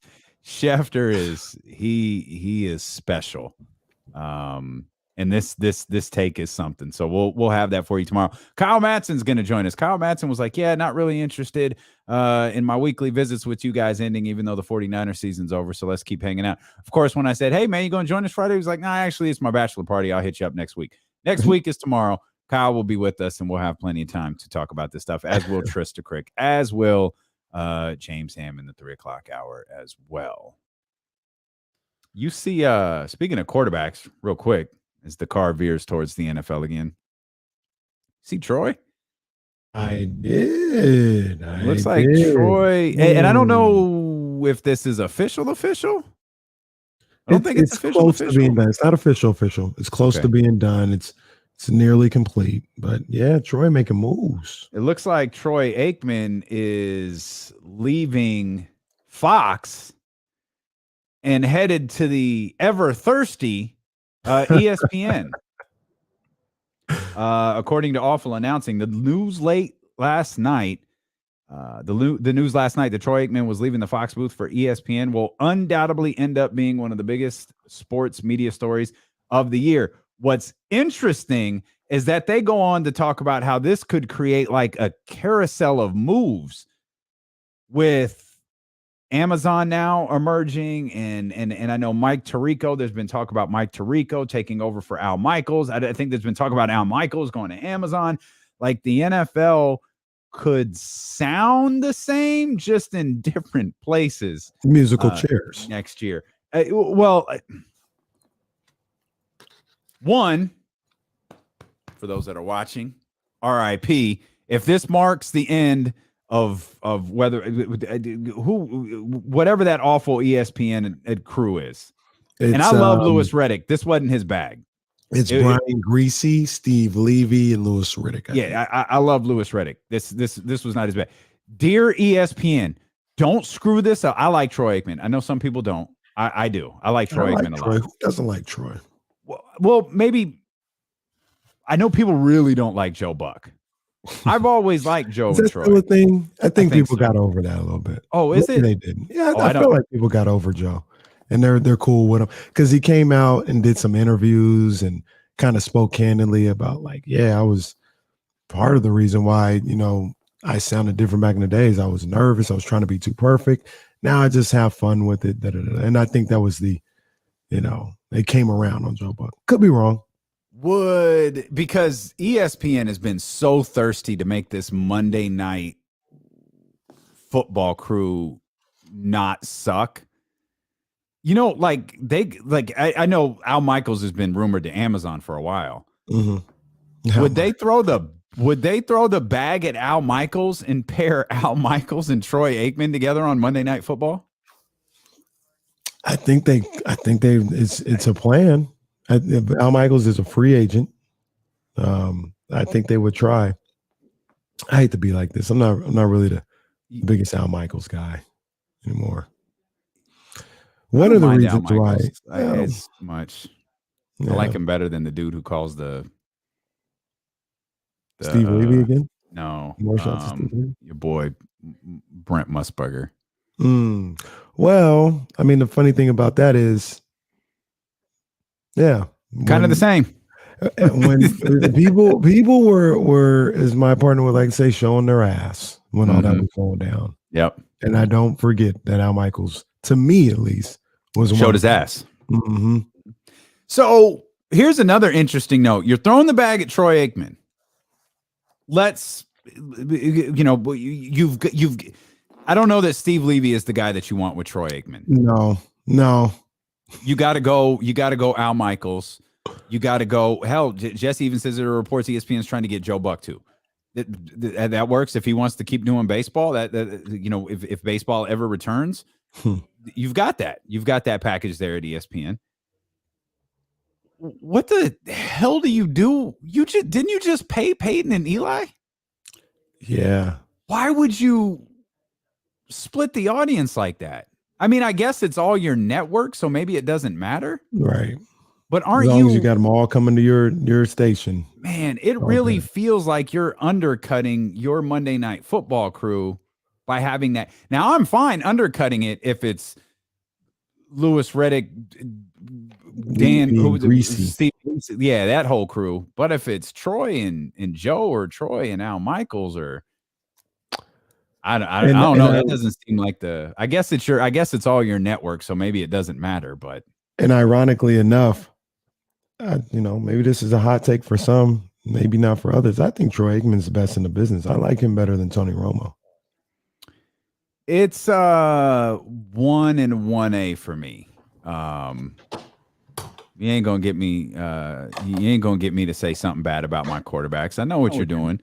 I know what you're doing. That's when I was still riding with the Cowboys, and those were my quarterbacks. And what you're doing, it ain't right. It ain't right. As we welcome in 1320 host and contributor Olivia Christian here on D-Lo and KC on ESPN 1320 KIFM West Sacramento KRXQ HD2 Sacramento, an Odyssey station and driven by last year's Elk Grove Dodge. Olivia, are you big into like I'm really into like announcing and broadcasters can ruin games for me. Kenny's like, it's whatever. Like it's not as big of a deal to him. Like, are you really into the announce crews? I am, and I agree with you, Damien. They can totally ruin a game. I heard you just a second ago talking about Tony Romo versus Troy Aikman, and I agree. 1 and 1A. I think they're both phenomenal. And what I like about both of them, obviously they're quarterbacks, former quarterbacks, so they have a certain sense and feel of the game. They can call out stuff in a way that a lot of other commentators just can't. But I like that they give like insight. The plays are 2 or 3 seconds long. Something quick happens. The check down here, this and that. When Tony Romo really breaks that down, it's an education.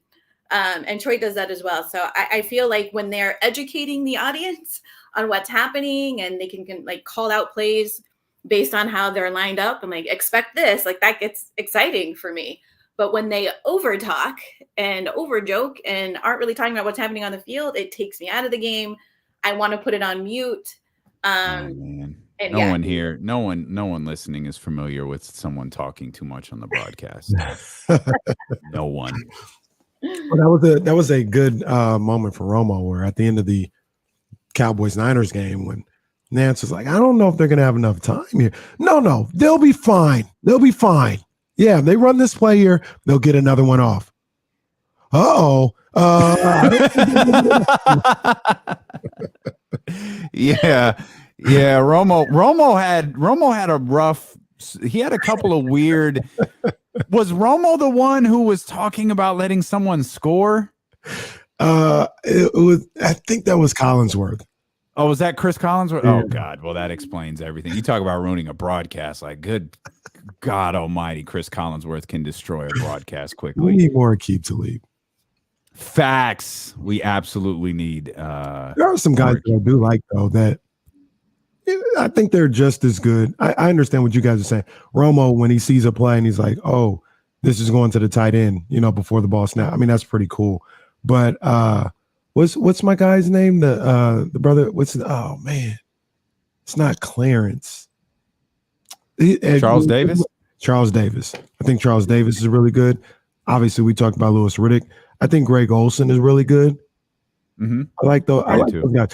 What football I feel is missing on the announcing side is they never were able to get another Madden. Now there's never going to be another Madden, but like I turned to college basketball and Bill Raftery is on and I'm like, oh, let's go. Bill Raftery, my guy, is here. You know what I mean? Sometimes you turn to ESPN for NBA basketball. Hubie Brown is on the call. It's like, oh yeah, let's go. They don't have that guy in the NFL right now. Maybe that's obviously going to be a Romo and Aikman, but they're missing that guy that is big time when it's special. It's nostalgic when you hear them on it. Well, I was just going to say the nostalgic part. I think it's because of the generations. Like 20 years from now, our kids might be saying that Tony Romo is their Madden or Hubie Brown. So yeah, for us, no one has stepped into those roles yet. Thank God we still have Hubie Brown. I don't get to hear enough of him calling games. But yeah. Stop. Don't say nothing crazy. Don't say nothing crazy. You don't like Hubie? No, it's not. Okay. It's not what okay, I'll leave it. You're about to say something crazy. No, I wasn't crazy. It was. I got to speak my truth. I got to own my story. Yes. Hubie Brown does not scream big game to me. Love listening to Hubie Brown, but it's not like, oh, Hubie's here. This is a can't miss game. No, it's the Spurs versus the Pelicans. No. Hubie's the second game. He's the second game. He's part of the second team. He's Mark's partner? Yeah. Okay.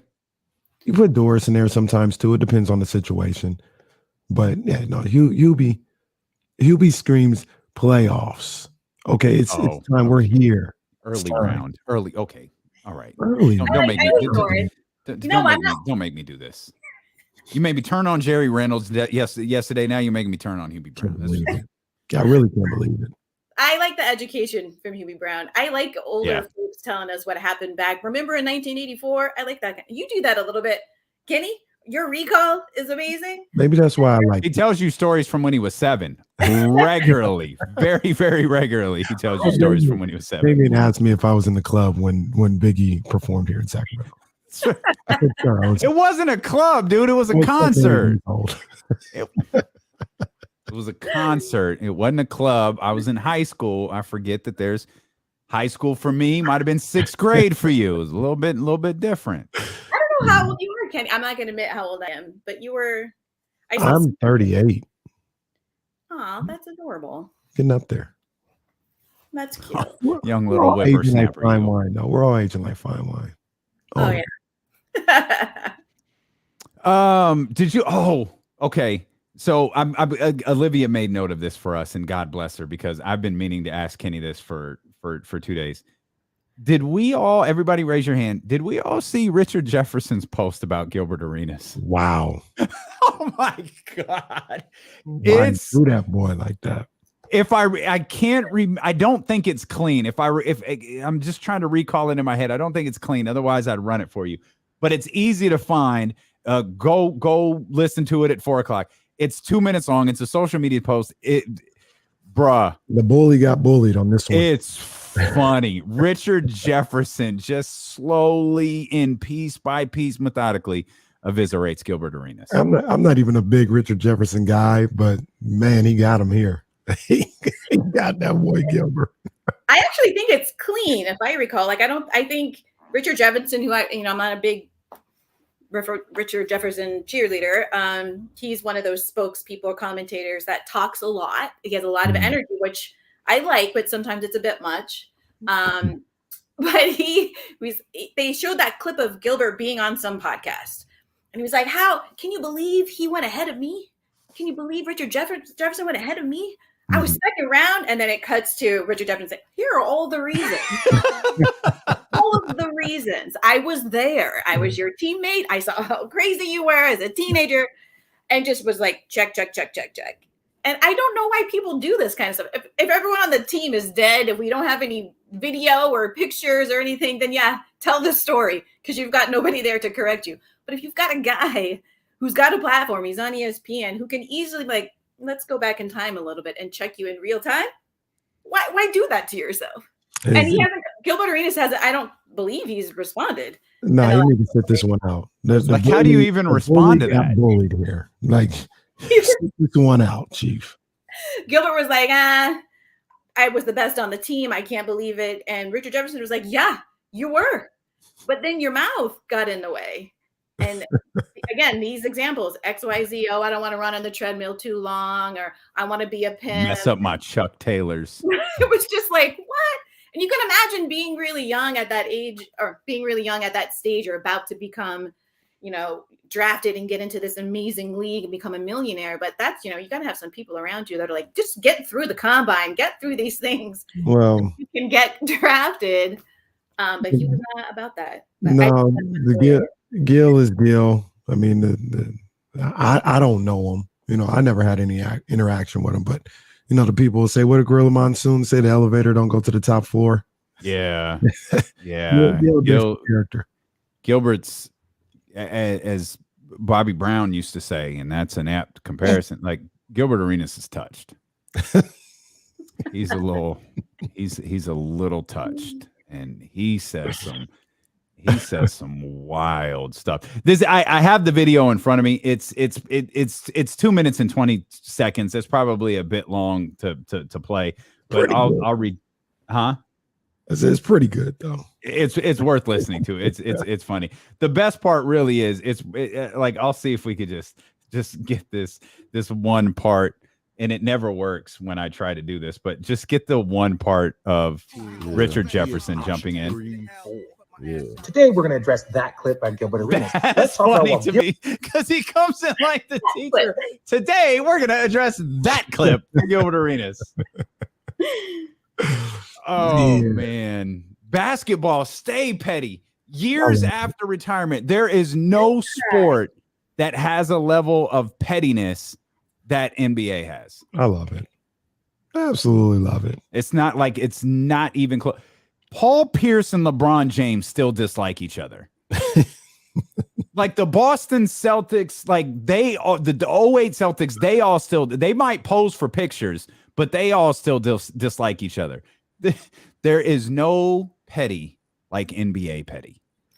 It's wild. I was trying when you were saying that. I'm thinking, like, what about the MLB? I'm like, no, just Cooperstown. They're not. They're only mean to each other, but not like players hating on each other for decades later.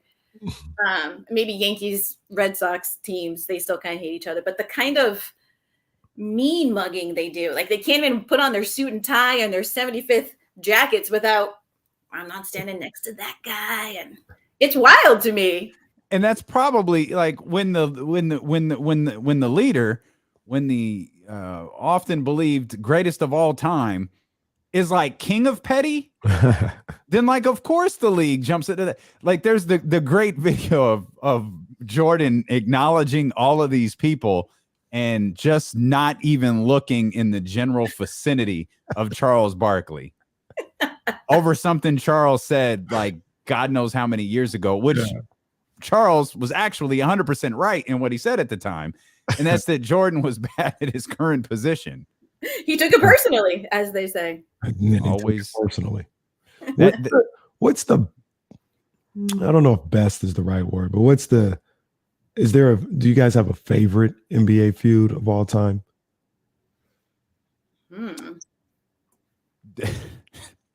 So it's not my favorite. DeMarcus Cousins versus Chris Paul is funny. Like, was it Isaiah Thomas who tried to go dab like Chris Paul, and DeMarcus was like, no, let's get off the court.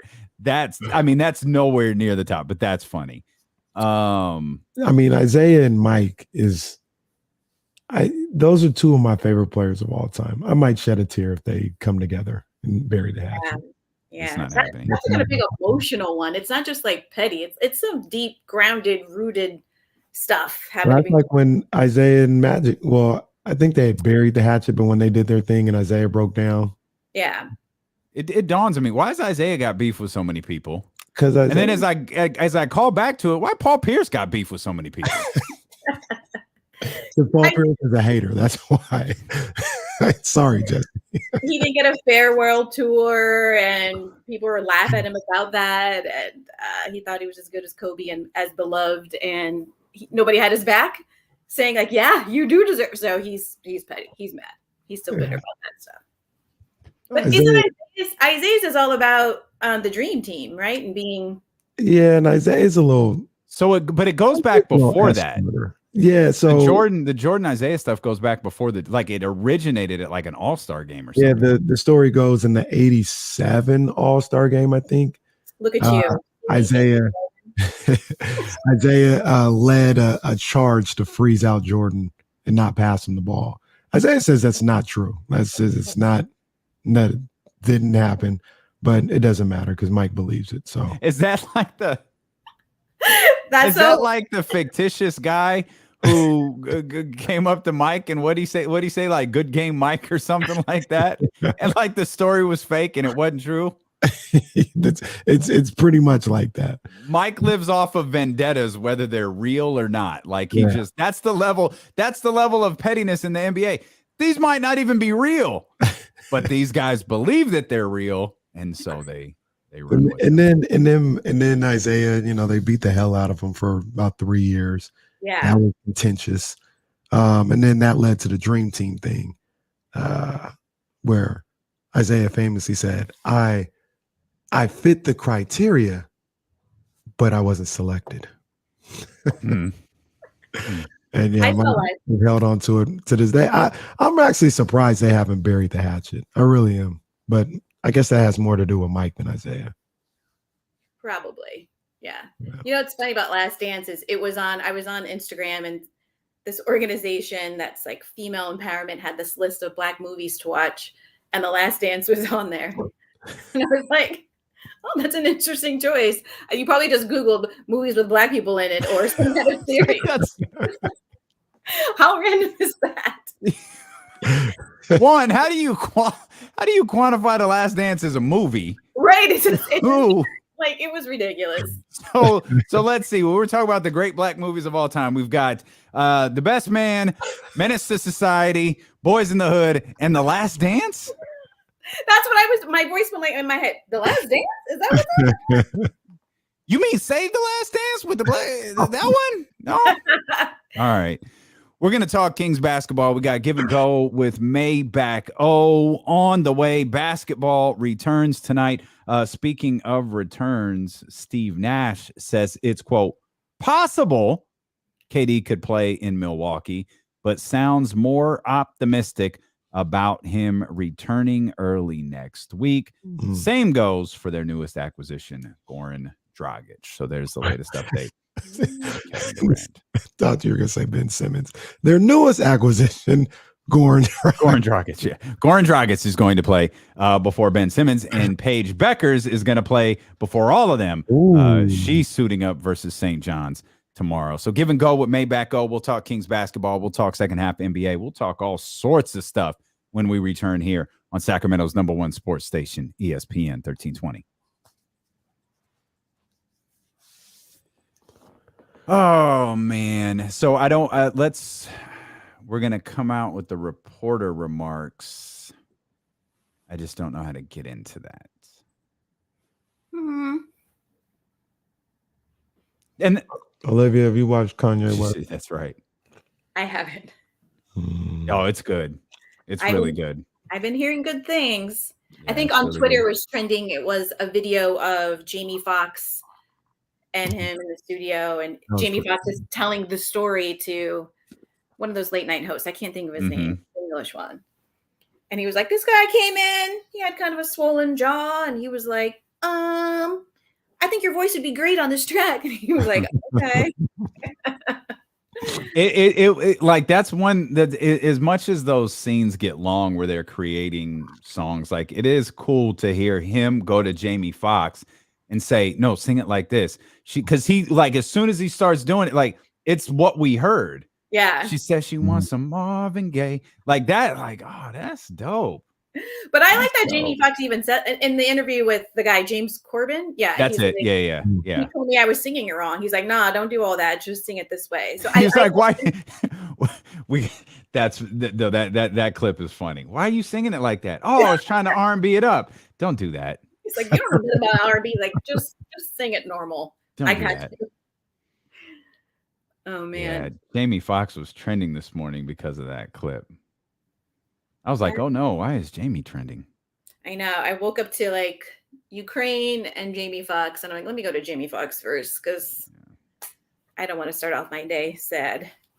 Let's see. When I come to my house, they got to get down. So he started rapping, blew my head off. He was so incredible. And Dad, you will be good on if we could go in the studio. I said, I happen to have one in the back. Some Luther Vandross. I said, I got it. She says she wants some Marvin Gaye. He said, what you doing? I said, I got to put the R&B on it, young fella. You don't know what this is. It's the R&B. He said, don't do that. He said, just sing the song regular. So in my mind, I'm thinking this young fella don't know about R&B. So I sing he it. Goes on to tell how he like leaves the country, comes back. It's the #1 song. And he does have a great line after that though. He ain't gonna make it. This ain't gonna take off. I left and went and did a bad movie for 6 weeks. I come back. That's funny. Because I think his first movie that was released after he won the Academy Award was Stealth. Oh. Some movie called Stealth. I don't even know what that is. Anybody who had like a Jamie Foxx project in the can were like, let's release it now. Yeah. She says she wants some Marvin Gaye. What a song. What a college dropout. What an album. I was looking at that the other day.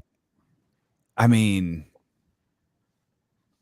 Kanye might be the greatest rapper ever. He might be the greatest rapper ever, man. That dude is crazy. Might not be wrong. Is his worst album like legitimately is it The Graduation? Oh my gosh, how could you say such a thing? That's like top 5. No way. Graduation was fire. Yeah, but isn't Yay, which is like a 7-track EP. okay. Like I don't know that I'd put like I need to pull up all the albums. I don't know that I'd put go, Graduation. I off the top of my head, I'd go Twisted Fantasy, College Dropout, Graduation. Really? Wow. Walter Pablo, Late Registration, Yeezus, and Yay. Oh yeah, I guess like Jesus is king. I feel like I'm missing 7 albums. I don't know that I'd go 808. Oh, sorry, my bad. I meant late registration, not Graduation. Oh, okay. Late registration. My bad. Registration fire. My Late bad. Registration is dope though. It's not it's not down there as his worst. Although I might have just put it down there as one of his Yeah, no, like yeah, my bad. There's about 3 or 4 below Late Registration. We're coming back. Man. Ooh. It's tough.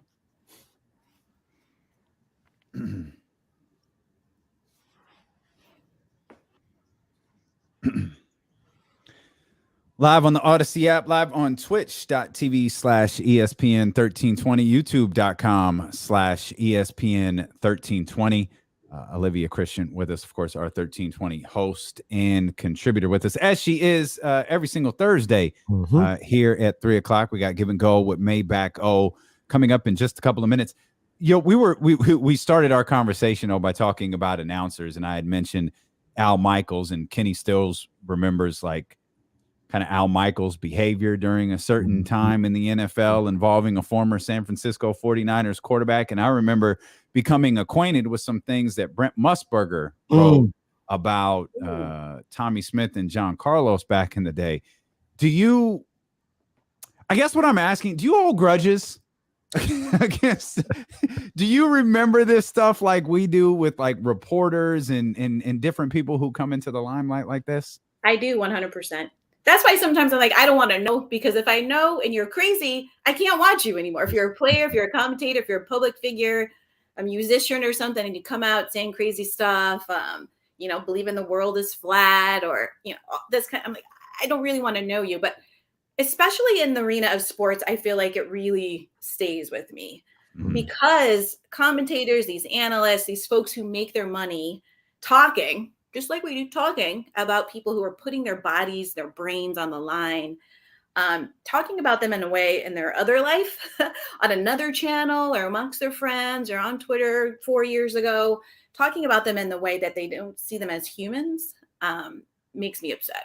I get pretty livid. And we talked about it a little bit last week with Michelle Tafoya wanting, she's leaving Monday Night Football so she can help with a Republican governor campaign in Minnesota because she doesn't feel like we should talk about racism because talking about racism creates racism or something, and some other crazy stuff she had said. When those things became more public, a lot of people were like, what? She came out of nowhere with these views. And it's just, again, commentators and analysts, reporters who are next to these guys in the locker rooms or reporting on them, the lens with which they use to create these stories, if they have these ideas in their mind that they're, again, their humanity is diminished in their minds, well, it doesn't really matter, or they need to be grateful for where they are, and the kind of attitude they bring to it, I would imagine it affects the way they report. And so then it makes me question the things that they've said in the past. Again, like the perspective you have, the lens with which you use to do your job, how you communicate that to the world. We're all getting information from you. You're the source that we're relying on. And if I can't believe in you as someone who understands that, one, you're likely lucky to be in position to have a role in the industry of sports because you really kind of demean these men and these women in a lot of cases as well behind the scene. Like, I don't want to know you. I don't want you in it. And I don't excuse it if it was 4 years ago and now you say I'm a different person now. I don't think people change that much in 4 years, to be honest with you. Like when you talk about stuff like this here in this woman wrote by the way, she was also, wasn't this also the reporter who like thought she was being funny by trashing Eli Apple? Oh, She you're talking tweeted- about That same girl? Agar? Is it? I don't know if it's Agar or Agar, but Yeah, she's the one. She tweeted like, "I'm covering my first Super Bowl." Unlike Eli Apple, and that like she got jumped on quick. Like, yeah, no, that's not for you. Like, players, fine. You, no. Right. and Eli's mom responded on Twitter. No, yeah, Well, better I won't repeat that here. she perhaps, careful. yeah, perhaps she should have responded differently too. But I get it. Like, I get it. You protect your baby at all costs. Annie Apple was like, you're not coming. But that tweet about Eli, and then a tweet, I think it was last Sunday, I guess, about the Jags. She's like, there's no football on Sunday. I feel like how Jags fans must feel. No real football or something like that. It was about, them being terrible. And the Jags fans are the ones that kind of dug through those tweets and found the past stuff that she was saying in her early college career. Now her response, and she's been silent since I think the weekend, like Saturday or Sunday. But in the response to all of this digging up of past tweets was the childhood thing. They were written when I was a teenager and do not reflect who I am today. I have the utmost respect for the athletes and teams I cover. Hope you can forgive teenage me and we can get back to laughing together again. Heart emoji. You don't say you have respect. You just trashed Eli Apple a week ago. And the Jacksonville Jaguars. Like, you literally just trashed an athlete and a team. But forgive teenage me, like technically 18 and 19. There was teen after that, but it wasn't 13-year-old you. Right. You were already working on a collegiate level, working with athletes. And so it's just, the disrespect. It upsets me. And she got really famous during COVID because she was making these TikToks where she was imitating like I think the Big Ten teams that were trying to keep the season together during COVID. And so it just took off. Obviously, like a lot of us we're all just trapped in our homes watching anything. But she went viral and got really famous. And she likes to make jokes, but some of the jokes, like you said, they're terrible. And they don't show that you have respect for the players and teams that you're covering. One of the tweets that came back to haunt her, or I don't know how she'll be affected by this in the future, but she talked about Kaepernick. She said she's so disgusted. You stand for the flag that gave you the freedom to play football every Sunday.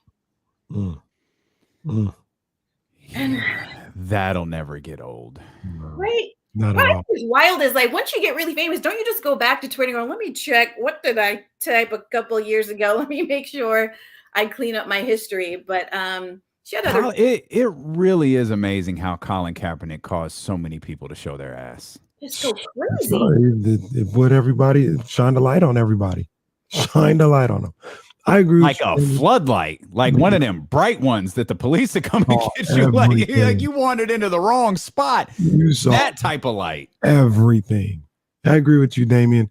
You don't change that much over 2, 3, 4 years. The only person that has ever changed that much is Randy Orton. Oh man, that's a joke only a handful of people could get, but that's a good one. Yeah, a handful. Don't worry, it went over virtually everyone listening's head except maybe like 6 people. It's a good line for those 6 people. He has a very specific audience he's talking to when he's talking. Kenny is king of the niche audience. I'll explain it to you a little bit, Olivia. Randy Orton, a wrestler or whatever, and I guess he started off like really against Black Lives Matter, and then in his own words, he came back. He's like, "Yeah, that's how I was before. I got educated, and I was dead wrong, and I'm riding with them." Isn't that the story, Damien? That's what happened. That's it. Yeah, that's along the lines of it. Now he's got a BLM tattoo, I think, on his arm. Like I don't know that it's positive. He's got a lot of ink, but I think there's a BLM in there somewhere. Well, Black Lives Matter, I think, because we shut down in the summer of 2020, George Floyd, like we're all on our televisions and on Twitter. People couldn't just kind of be like, "Well, what are you upset about it? I don't understand." And they had to really listen to people articulating the issues around police brutality. And of course, we have our phones now, so people who've been victims have been filming it, and they couldn't hide from it. It doesn't always help. No, it doesn't always help legally. It doesn't mean you're going to get convicted of anything, but there are, tons of videos that are all over every platform these days calling out folks. And it helped, I think, generally to educate the public about it. I don't think Black Lives Matter stuff is as flammable as it used to be. Now, Colin Kaepernick, I think, still is. I think the hate there is still very surface level, in my opinion. I still think a lot of people do not agree with the whole flag situation. And of course, they're just not listening, right? Because it has nothing to do with the armed forces and people who served. And then at that point, they're just being obtuse on purpose. They're willfully ignorant at this point. Like, the information is out there. Absolutely. Wow. And by the way, for those who are, the information has been out there from like very literally day one. Like the very first time, I don't know, Tim Kawakami, Steve, whoever it was, put a microphone in his face. Yeah. That day, the first, after the grainy picture from the grassy knoll emerged, that day, he addressed everything in 17 minutes, I think it was. People just chose to ignore it. Yeah. But why? Why? Well, he told you right here. No. But why? Why this way? Why? He's right here. He's telling you his own words. And no wonder. That's why Cap ain't spoke in 5 years. No wonder. Like I spoke, y'all didn't listen. The hell you want me to keep speaking for? The story hasn't changed. The story hasn't changed. Well, some people's story has changed because they're trying to chase down what they think their truth is, but it all kind of boils down to the same thing. When you keep changing your reasoning, oh, it's the flag, oh, it's the military, oh, it's this, oh, it's that. When you keep changing it, that means you just can't get to the root of what your actual truth is, or you won't acknowledge what the root of your actual truth is. Fact. Well, what I mean is the stories that we've been telling as African Americans for generation after generation, they haven't changed. We've been consistent. All we want you to do is not interfere in these violent, aggressive, racist ways. And then it becomes a whole other conversation. Well, you don't, the freedoms that we've given you, like I thought God gave us these. No, we gave you these things and you need to stand up and acknowledge them. And Black Lives Matter, all lives matter. You're just being willfully ignorant for whatever reason. You're comfortable in that craziness. But back to like Annie Agar, with her, the teenage thing is what makes me so upset. As teenagers, we all kind of dip in racism, but we grow out of it. Excuse the teenage me. We've all been there. Yeah. Who has their little series of years? I'm going through puberty and I hate all of these people. Right. That's part of puberty. Like, no. Come on. But that is a common thing, especially on Twitter. It was the teenage me. I didn't mean those things back then. I mean, who doesn't remember their racism phase of high school? Like who? Oh man, what are these people talking about? We've all dabbled in a little racism. Like, what do you mean? They just be throwing out any little bigotry. Like, yeah, that's all a part of growing, right, guys? Right? They really just throw out anything. Ridiculous, man. Hey, let's real quick, because I'm gonna transition from that, but I know we're gonna get into Kings. I want to do that, but I did want to know what Olivia thought about Juwan Howard and that whole fracas. I'm a fan of Juwan Howard. I was disappointed that he got that upset. But I felt like his body language and the way that he tried to get out of that line, it was clear that he didn't want to talk to that coach. He just was, I'm going somewhere, and that coach wasn't having it.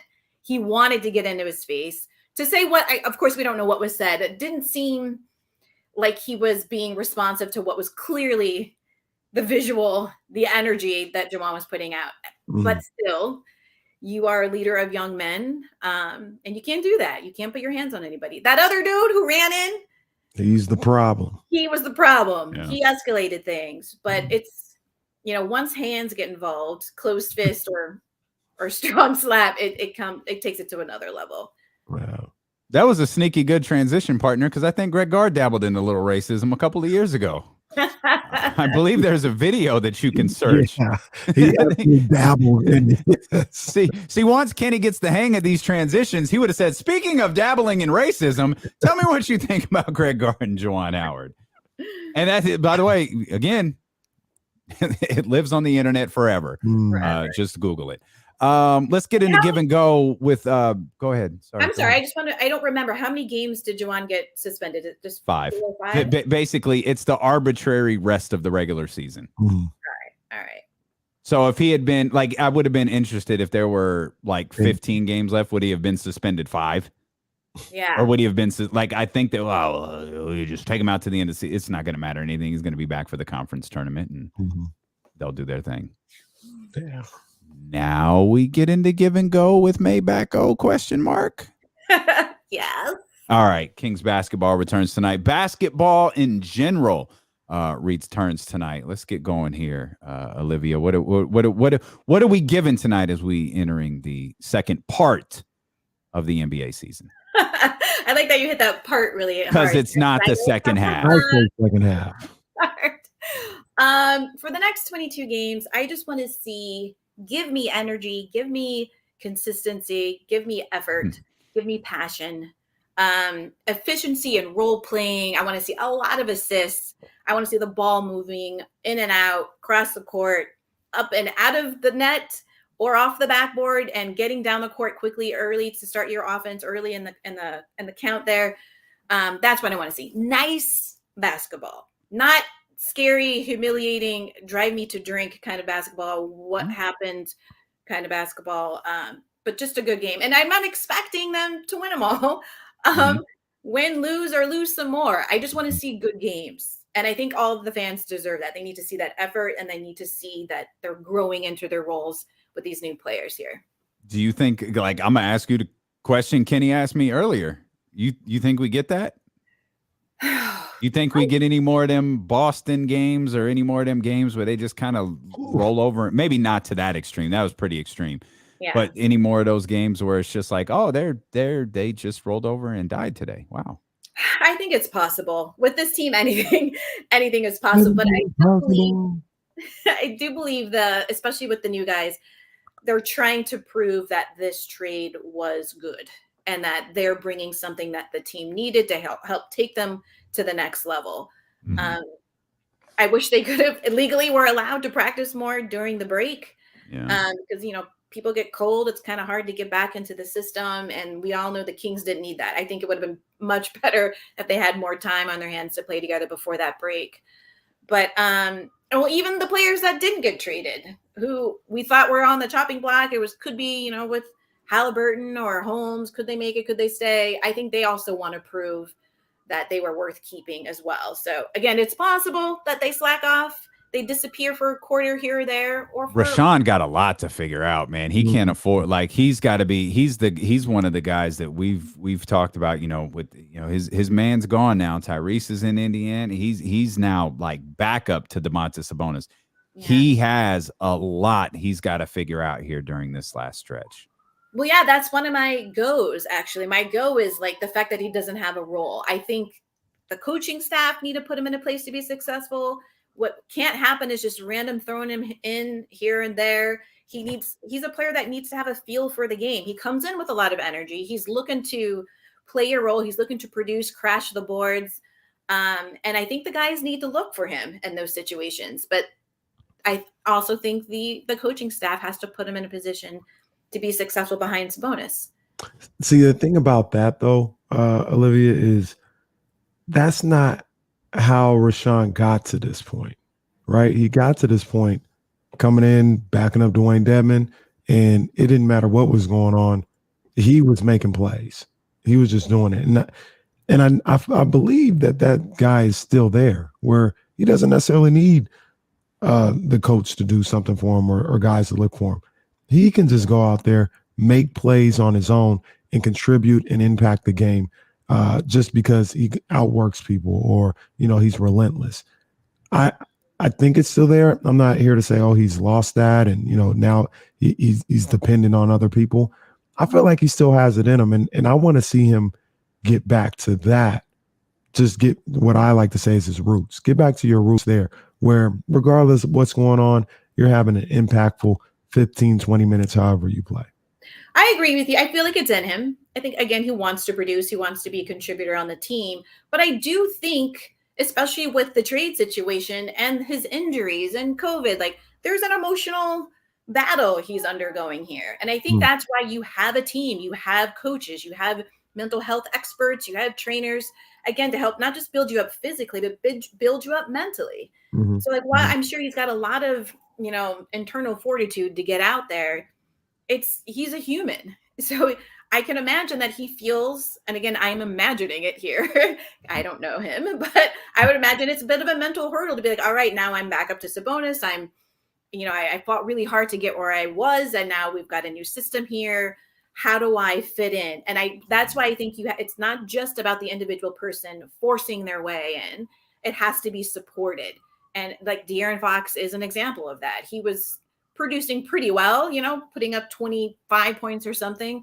The first part of the season, he was still doing his job, but he needed to see management, he needed to see ownership and the coaches do more by making some moves to, again, put him in a place to be successful and help utilize his skills as best as possible. And that's why he seems more joyful on the court. So that's what I think Richaun Holmes needs. I don't know if he's going to get it, but I think if he gets that kind of emotional support, again, he can stay healthy, that he'll likely return to his old self. Well, hopefully he's gotten it. Like, that's my one concern. Like, I mean, certainly he needs it in the team, but hopefully whatever was going on away from basketball, he got that support that he needs. Now and it's obviously easy for me to say, he's a guy who signed here for 4 years, $40 million just a couple of months ago. And now it's all of a sudden, oh, nah, like, cool. No, we like you, sort of, but partner, let me upgrade you. Like, we found somebody here who's really special at the position. There's still a role for you here. I'm gonna be honest, Richaun, we don't know what the hell it is. And the way that your season is gone, it's clear Richaun has the ability to be a great backup because that's how he became the starter. The difference in this, and perhaps, whether he knew this going into the season with Dwayne Dedmon or not, he knows now he ain't gonna be the starter. No matter what happens. Yeah. He can't win this position in 4 games like he did 3 years ago. So again, easy for me to say, but we know he can do it because we've seen it. So hopefully he can stay healthy and he can be ready to roll starting tonight at the Golden One Center against the Denver Nuggets. What else we got, O?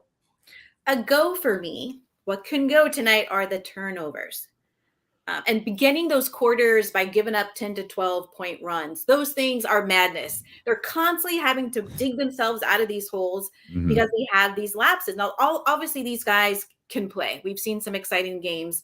They didn't win them all, but they were in it, and they had a lot of assists, and they're passing the ball. But they, every now and then, second quarter or third quarter, they'd quickly give up 10 to 12 points, and again, they're back in the hole. So we see the fight. They're capable of digging their way to or we're within 2 points. But if you hadn't dug yourself into this 10, 12 point hole, you wouldn't be scrapping and trying to make it at the end of the game. So I'm hoping we clean up on the turnovers, make smart decisions, but even more than that, just stay focused throughout the game. Maybe even call a timeout or somebody snatch somebody's neck and be like, nope, we got to stop. My favorite run was the Chicago game because the Kings come out and it's like a 6-0, 7-0 run. And it's like, okay, let's go Chicago, or let's go Sacramento, and then the Bulls come out on after the timeout on a 12-0 run, and it's like, all right, does it count if the Kings offset 6? Is this like a 6-0 run? Because normally this would be devastating, but the Kings just had their own little mini. That's one of my favorite runs of the season because you're feeling good about where the Kings are. Bulls call timeout. Bulls do literally what Olivia just said the Kings got to do. Call timeout, stop things, and then come out, oh, yeah, 12-0 run or 10-0 run or something like that. Oh, great. But look, right. To Olivia's point, and some of the things that we've talked about, the Kings have those runs that they start the game with. But usually they're trying to cut the lead from 15, and that cuts it to, if they go on an 8-0 run, it cuts it to 7. Well, don't get down 15. If you have your 8-0, 9-0 runs throughout the course of the game and you're at a tied game or down 1 or whatever, you can use those opportunities to take the lead or widen your lead or something like that. But they get themselves down so often and so deep that they use all their energy trying to just get back into the game, and they can't ever really get over that hump a lot of the time. So I agree with you, Olivia. Cut down on the turnovers. Take care of the basketball, play some good basketball early so you're not fighting back all the time.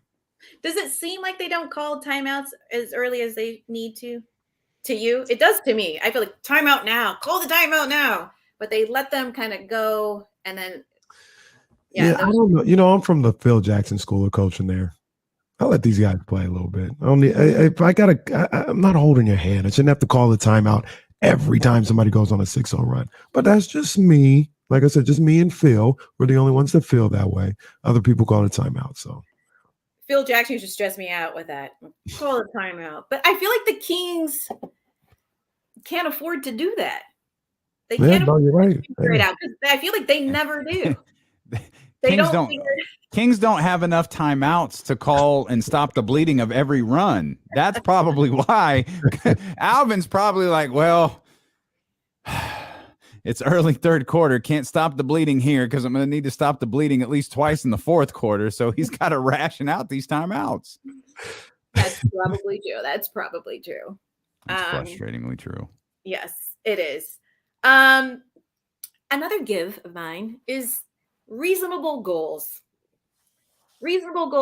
And you're speaking a foreign language right now. I'm talking 22-0. That's what we're talking about right now. Fine, reasonable. All right, Olivia, 20-2. Fine, you talked me into it. 20-2.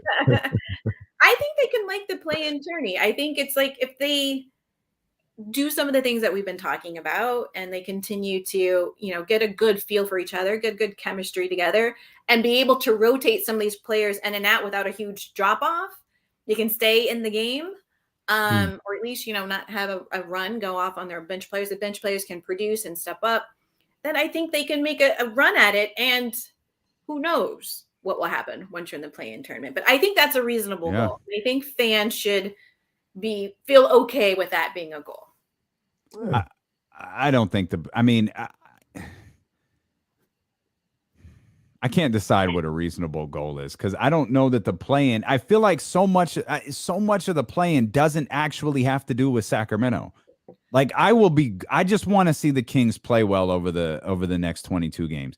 I would love to see them finish 2-2 so far since the Sabonis trade. If they finish in the vicinity, meaning minus no more than 2 of 500. I'm good with that, even if it doesn't result in a play-in, because the Kings can't control. They've dug themselves a hole. It's what they got to deal with. They can't control what Portland does. They can't control what San Antonio or New Orleans does. So they've got to focus on them. Tunnel vision on the Sacramento Kings. Go out there and play well. If a consequence of playing well is the play-in, then great. But the fact is this team has to start taking steps to be better game one next year, because I know what Monty McNair said, and I know what Monty McNair was like. The play-in is great. We're not selling off assets but we're immediately better game one next season. Mm-hmm.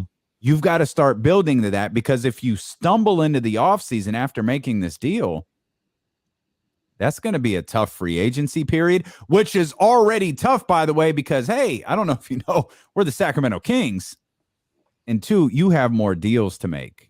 Right now, it feels like you have some, everyone says they're one more piece. They need that one more piece. I think there's some fine tuning to the roster, because I think Harrison could be that. I think Harrison could be that third. Who's the third man? I think it could be Harrison. Mm-hmm. Mm-hmm. But if it is, the roster still needs a lot of fine tuning. A little tweak. And I think it gets more complicated if you just face plant into the offseason. They have to build something, some sort of momentum into this offseason. Have to. I don't disagree with any of that. I think they need to come together. They need to play strong, hard as a team these last 22 games.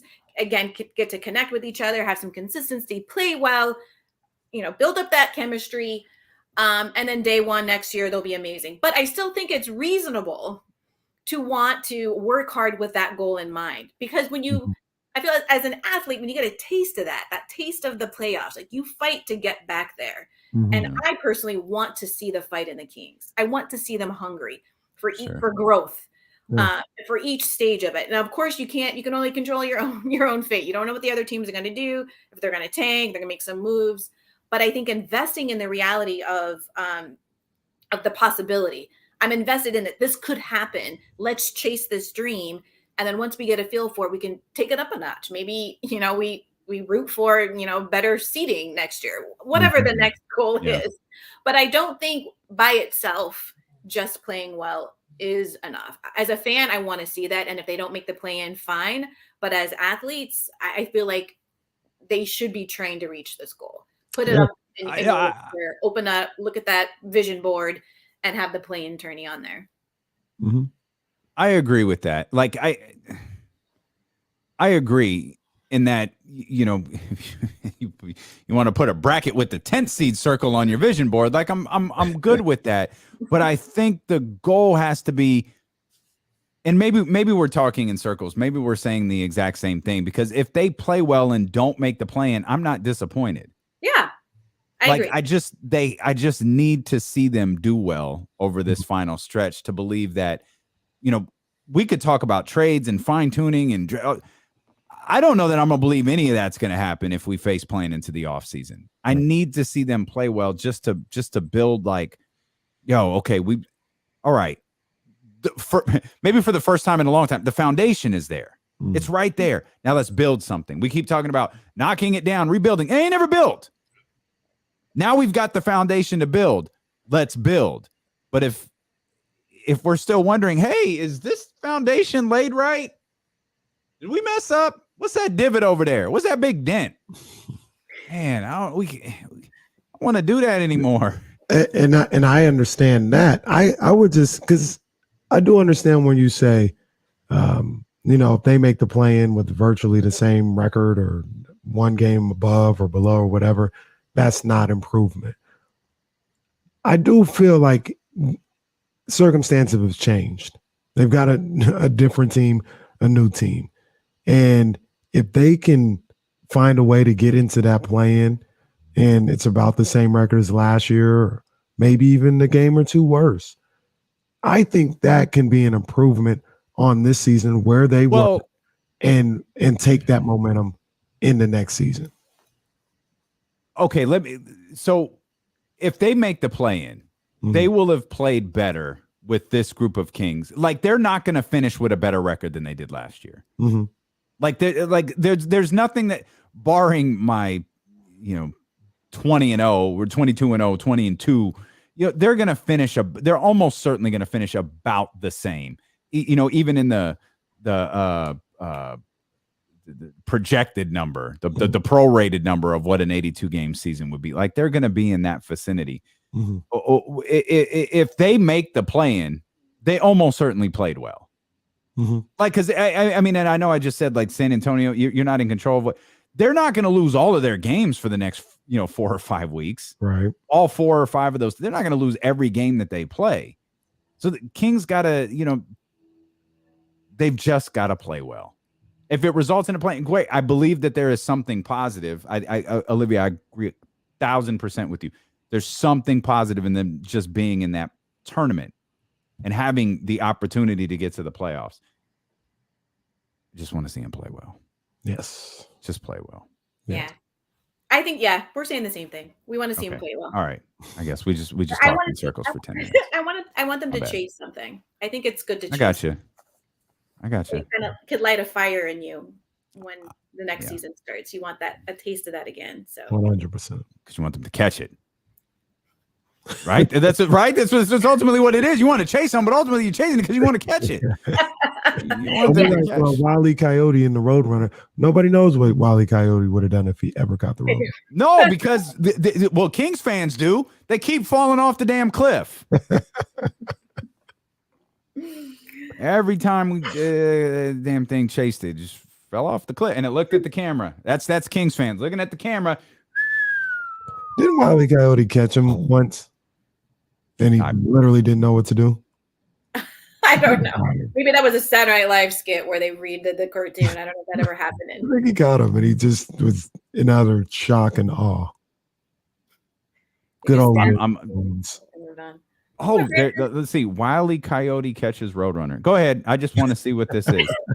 It's a full episode. This is intriguing. I'm curious. See the callback that Kenny has. Come on, man. You do have crazy recall, dude. Your recall is bananas. CBS every morning, Looney Tunes. Just be on there right before Saved by the Bell and California Dreams. Oh, I love me some Saved by the Bell. Have you watched the new Saved by the Bell? You probably haven't. I haven't because I don't like Mario Lopez anymore. Oh, You want to talk about people showing Really? ass? Really? 100%. Wait, he did something wild. I don't remember now, though. What was Well, it? he has a boxing podcast where he routine. Oh, is that what it is? Okay. Him I and was his gonna ask- friends are just, yeah. I was going to ask you if it was boxing related. Well, that's the platform that he has. Like the company he keeps and he laps it up with. That's suspect. Nobody here would be laughing and joking with that guy. Oh, That's disappointing. that is. Well, Kenny just ruined AC Slater for us. I So know. Put that on the list. The curly. I like Zach anyway. Zach smacked him up when they got in that fight. Zach. speaking of shows on Peacock, have you watched Bel Air? I've only seen the first episode. I still have only seen the first episode. And I'm into it. I love it. Okay. I think we talked about this. Carlton looks like a 45-year-old. Oh, that's right. We did talk about that. Yeah. He So does. that was kind of like, what? But He's I love 23 it. for the record. I did take the time to look it up. He's 23 years old. I did Which too. which is stunning. I know. It's like, whoa. Like, wow. If I were him, the first thing I would have tweeted when that show was debuting was, I'm 23. Because he's got to know everybody looked. Everybody needed to know how old Carlton was. Especially because Bill has such a baby face. Mm-hmm. It's like they're supposed to be the same age. He looked like his dad or his uncle or something. It was wild. But I like that he has a cocaine habit as well. Not to spoiler. Like, I like that he's just kind of bad, you know? He's such a two shoes. That was a jarring scene. Like no, it's edgier, it's stronger. Whoa! Carlton just did a line off his sneaker shelf. All right, this is different. And he just like, does this. Okay, all right, let's go to school. Like, this is just a thing? We do coke before school now? The guy who plays Carlton, somebody tweeted out, they're like, yo, what's up with Carlton in the new Bel Air? What's up with his hairline? And then the guy like tweeted back and he's like, it's the shape of my head. My mom says it makes me special. Yeah, that hairline's deep. If you haven't, you've got to watch Bel Air. Put everything that you think and thought. We all had the same concerns you did. It's really good. I wasn't that concerned going into it. I saw the trailer for it. I was terrified. I thought it was going to be dope, and it is. It's I was living up to my terrified. expectation. I was like, oh no, don't ruin this. I like it. Just for those that are watching, where are you? I'm in my house. Oh, just a different room. It's the same room. Oh, different house. Oh, we got different houses. I know. We was learning one. things. I only got one. I mean, Olivia like Kenny. Like, I mean, she was. She way above, man. I only got one. I know I'm moving back to you guys. I'm just keeping my Los Angeles apartment. That's what happens. Wait till Olivia starts making some of these announcements. Boy, just wait. We appreciate you as always, my friend. Thanks for hanging out with us. If you're going to the game tonight, make sure you rock your D-Lo and KC gear. I'll be there with you guys in the concourse area too. We'll see if we can get security to go down to the courtside seats and bring Kenny up. Maybe we can't get too close to him, but we'll try to take some pictures together if y'all are going to be there. I know many of you won tickets here from ESPN 1320. Hey, maybe we'll cover Trey Lance tomorrow. Not really sure. The rate this week is gone, but I know Kyle Madsen will be with us. Just Script will be with us. James Ham will be with us.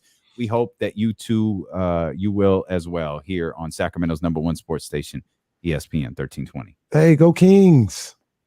Drake bars. And we out. Lord. Long day. I think given what Tuesday, Wednesday, I think we did a pretty damn good job, to be honest. Through good. Yeah. I think we did it. We did good. We try to lay these shows out, but ultimately we're just sports fans who get involved in conversations, and we don't get too anxious when the conversation drifts to the XFL and Dwayne Johnson versus The Rock and all of that type of stuff. You just kind of run with it and let that shit happen and hope no one is dead by it. Yeah. No, Cole, don't rock it. Rock D-Lo and this is why This is why Cole is your boy. This is why right here. Oh, come on, man. That's why Cole is your boy. I'm trying. Right there. I'm trying, Cole. Come on, man. That's why. That's your boy. Even Olivia got. Look at it. Come on. Hey. I didn't know. Oh, it was anti-t-shirt though, so I got to get. I'm not anti. I'm not anti. You like them? Are they nice and soft? We changed the maker of them. They are. They're super cute and very soft. I haven't tried them on yet, so I'm sure this looks like a perfect size. I hope so, because I literally ordered the size hoodie that you ordered, so I hope it's the perfect size. Well, somebody told me I looked fat in my hoodie, which I did. You're not supposed to look slim in hoodies, well, except Kenny, because Kenny's hoodies. Kenny be slim. Won't be slim. Kenny slim. You show up the ankles. People be like, we got looks. They be like, oh, put on a little weight, huh? I guess. Yeah, I don't think hoodies are supposed to be form fitting.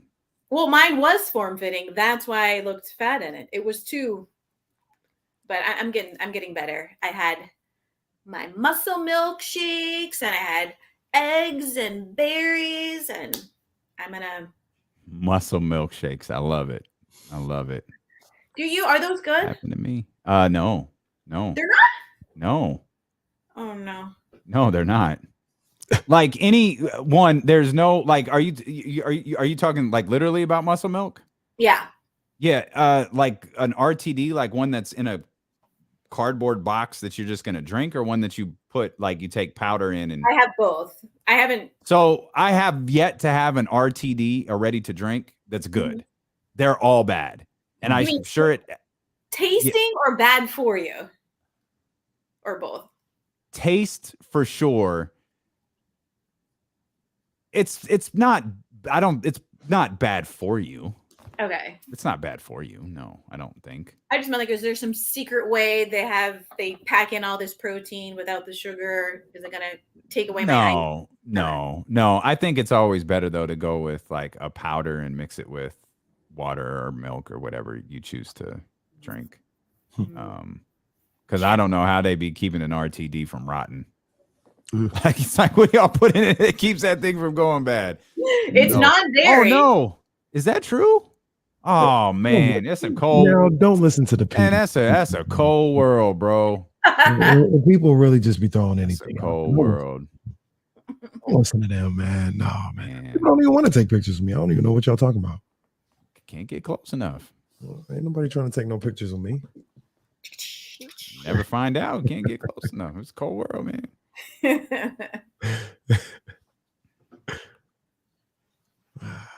Olivia, you got to get up here to a game before the season ends.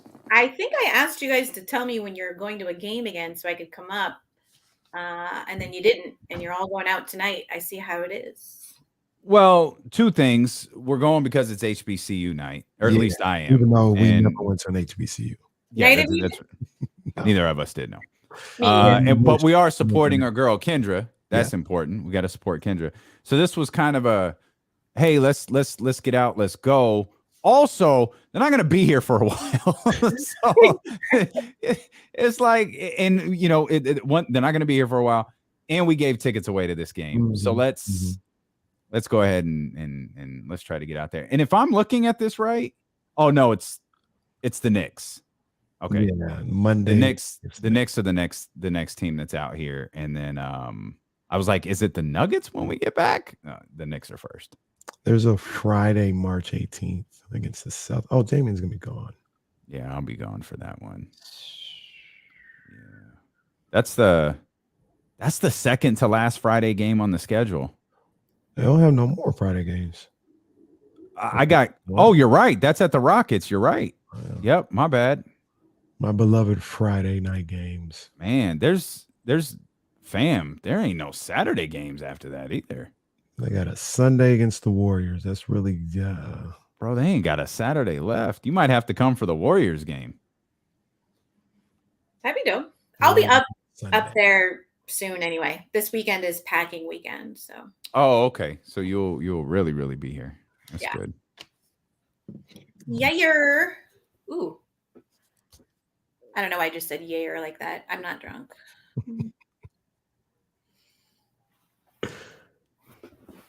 No, the chat. You guys, what are you guys talking about? None of this is true. What's that? They said, Well, this is not. Dr. David, like this has happened to me at least 4 times. Come on, y'all, let's get in the pic. Wait, where's? Because I'm never invited to the picture. That's why. That's what I call. Because we can't get down to you. They say every time we go down, hey, sir, media, man. If you take another step, if you take another step, it's gonna be Are they trouble. just seriously upgrading you, Kenny, or you know somebody, or what? Hey, I just, I don't know. I'll just be there. I don't even know how it happens. I don't know. Just all of a sudden, I'm there. I enter. It's like being in the metaverse. I enter the arena. Boom! I'm just there. I don't know how I got there. Oh God, the metaverse. Oh, dude, this is an awful place. This is an awful, awful place. Awful place. Have you ever put one of those things on? Those Oculus virtual reality things? Yeah. Did you like it? I think the first time I did it was like being in the ocean, and so it was pretty cool. But I haven't tried something where you're walking around a house or a business or outside, and then you accidentally run into the wall in your living room. Try not to walk. But I feel like you naturally kind of start doing it, and then you become famous on a viral video. But yeah, thankfully, thankfully the dogs can't work the camera phone, so I'm safe. The line to meet Kenny is like meeting Mickey Mouse at Disneyland. Yeah. Oh my gosh! Now and then you know what the cold piece is? You know what the cold piece is like at the last minute, right when they're in line, they switch Kenny out with me, which is like when they switch Mickey Mouse out with like one of the chipmunks, and it's like, all right, that is an ordeal. It's actually pretty cool. You met Mickey Mouse? Yeah. So yes, strangely enough, for some reason, well, sort of, a Mickey Mouse showed up when I was working with the bad guys down south for some sort of like sales thing, and I stumbled across a picture of me and Mickey Mouse when I was cleaning out my. I met Mickey at Disneyland, like going through. The line is crazy, but it's the way they do it. It is. I think it's pretty cool. Like you're in a line like a ride. Like it's pretty ridiculous in that respect. But then finally, you get to a door and you open it, and there's Mickey waiting for you to take a picture and all. They make it feel like when you finally get there, it's like, yo, hey, I am with Mickey Mouse right now. This is crazy.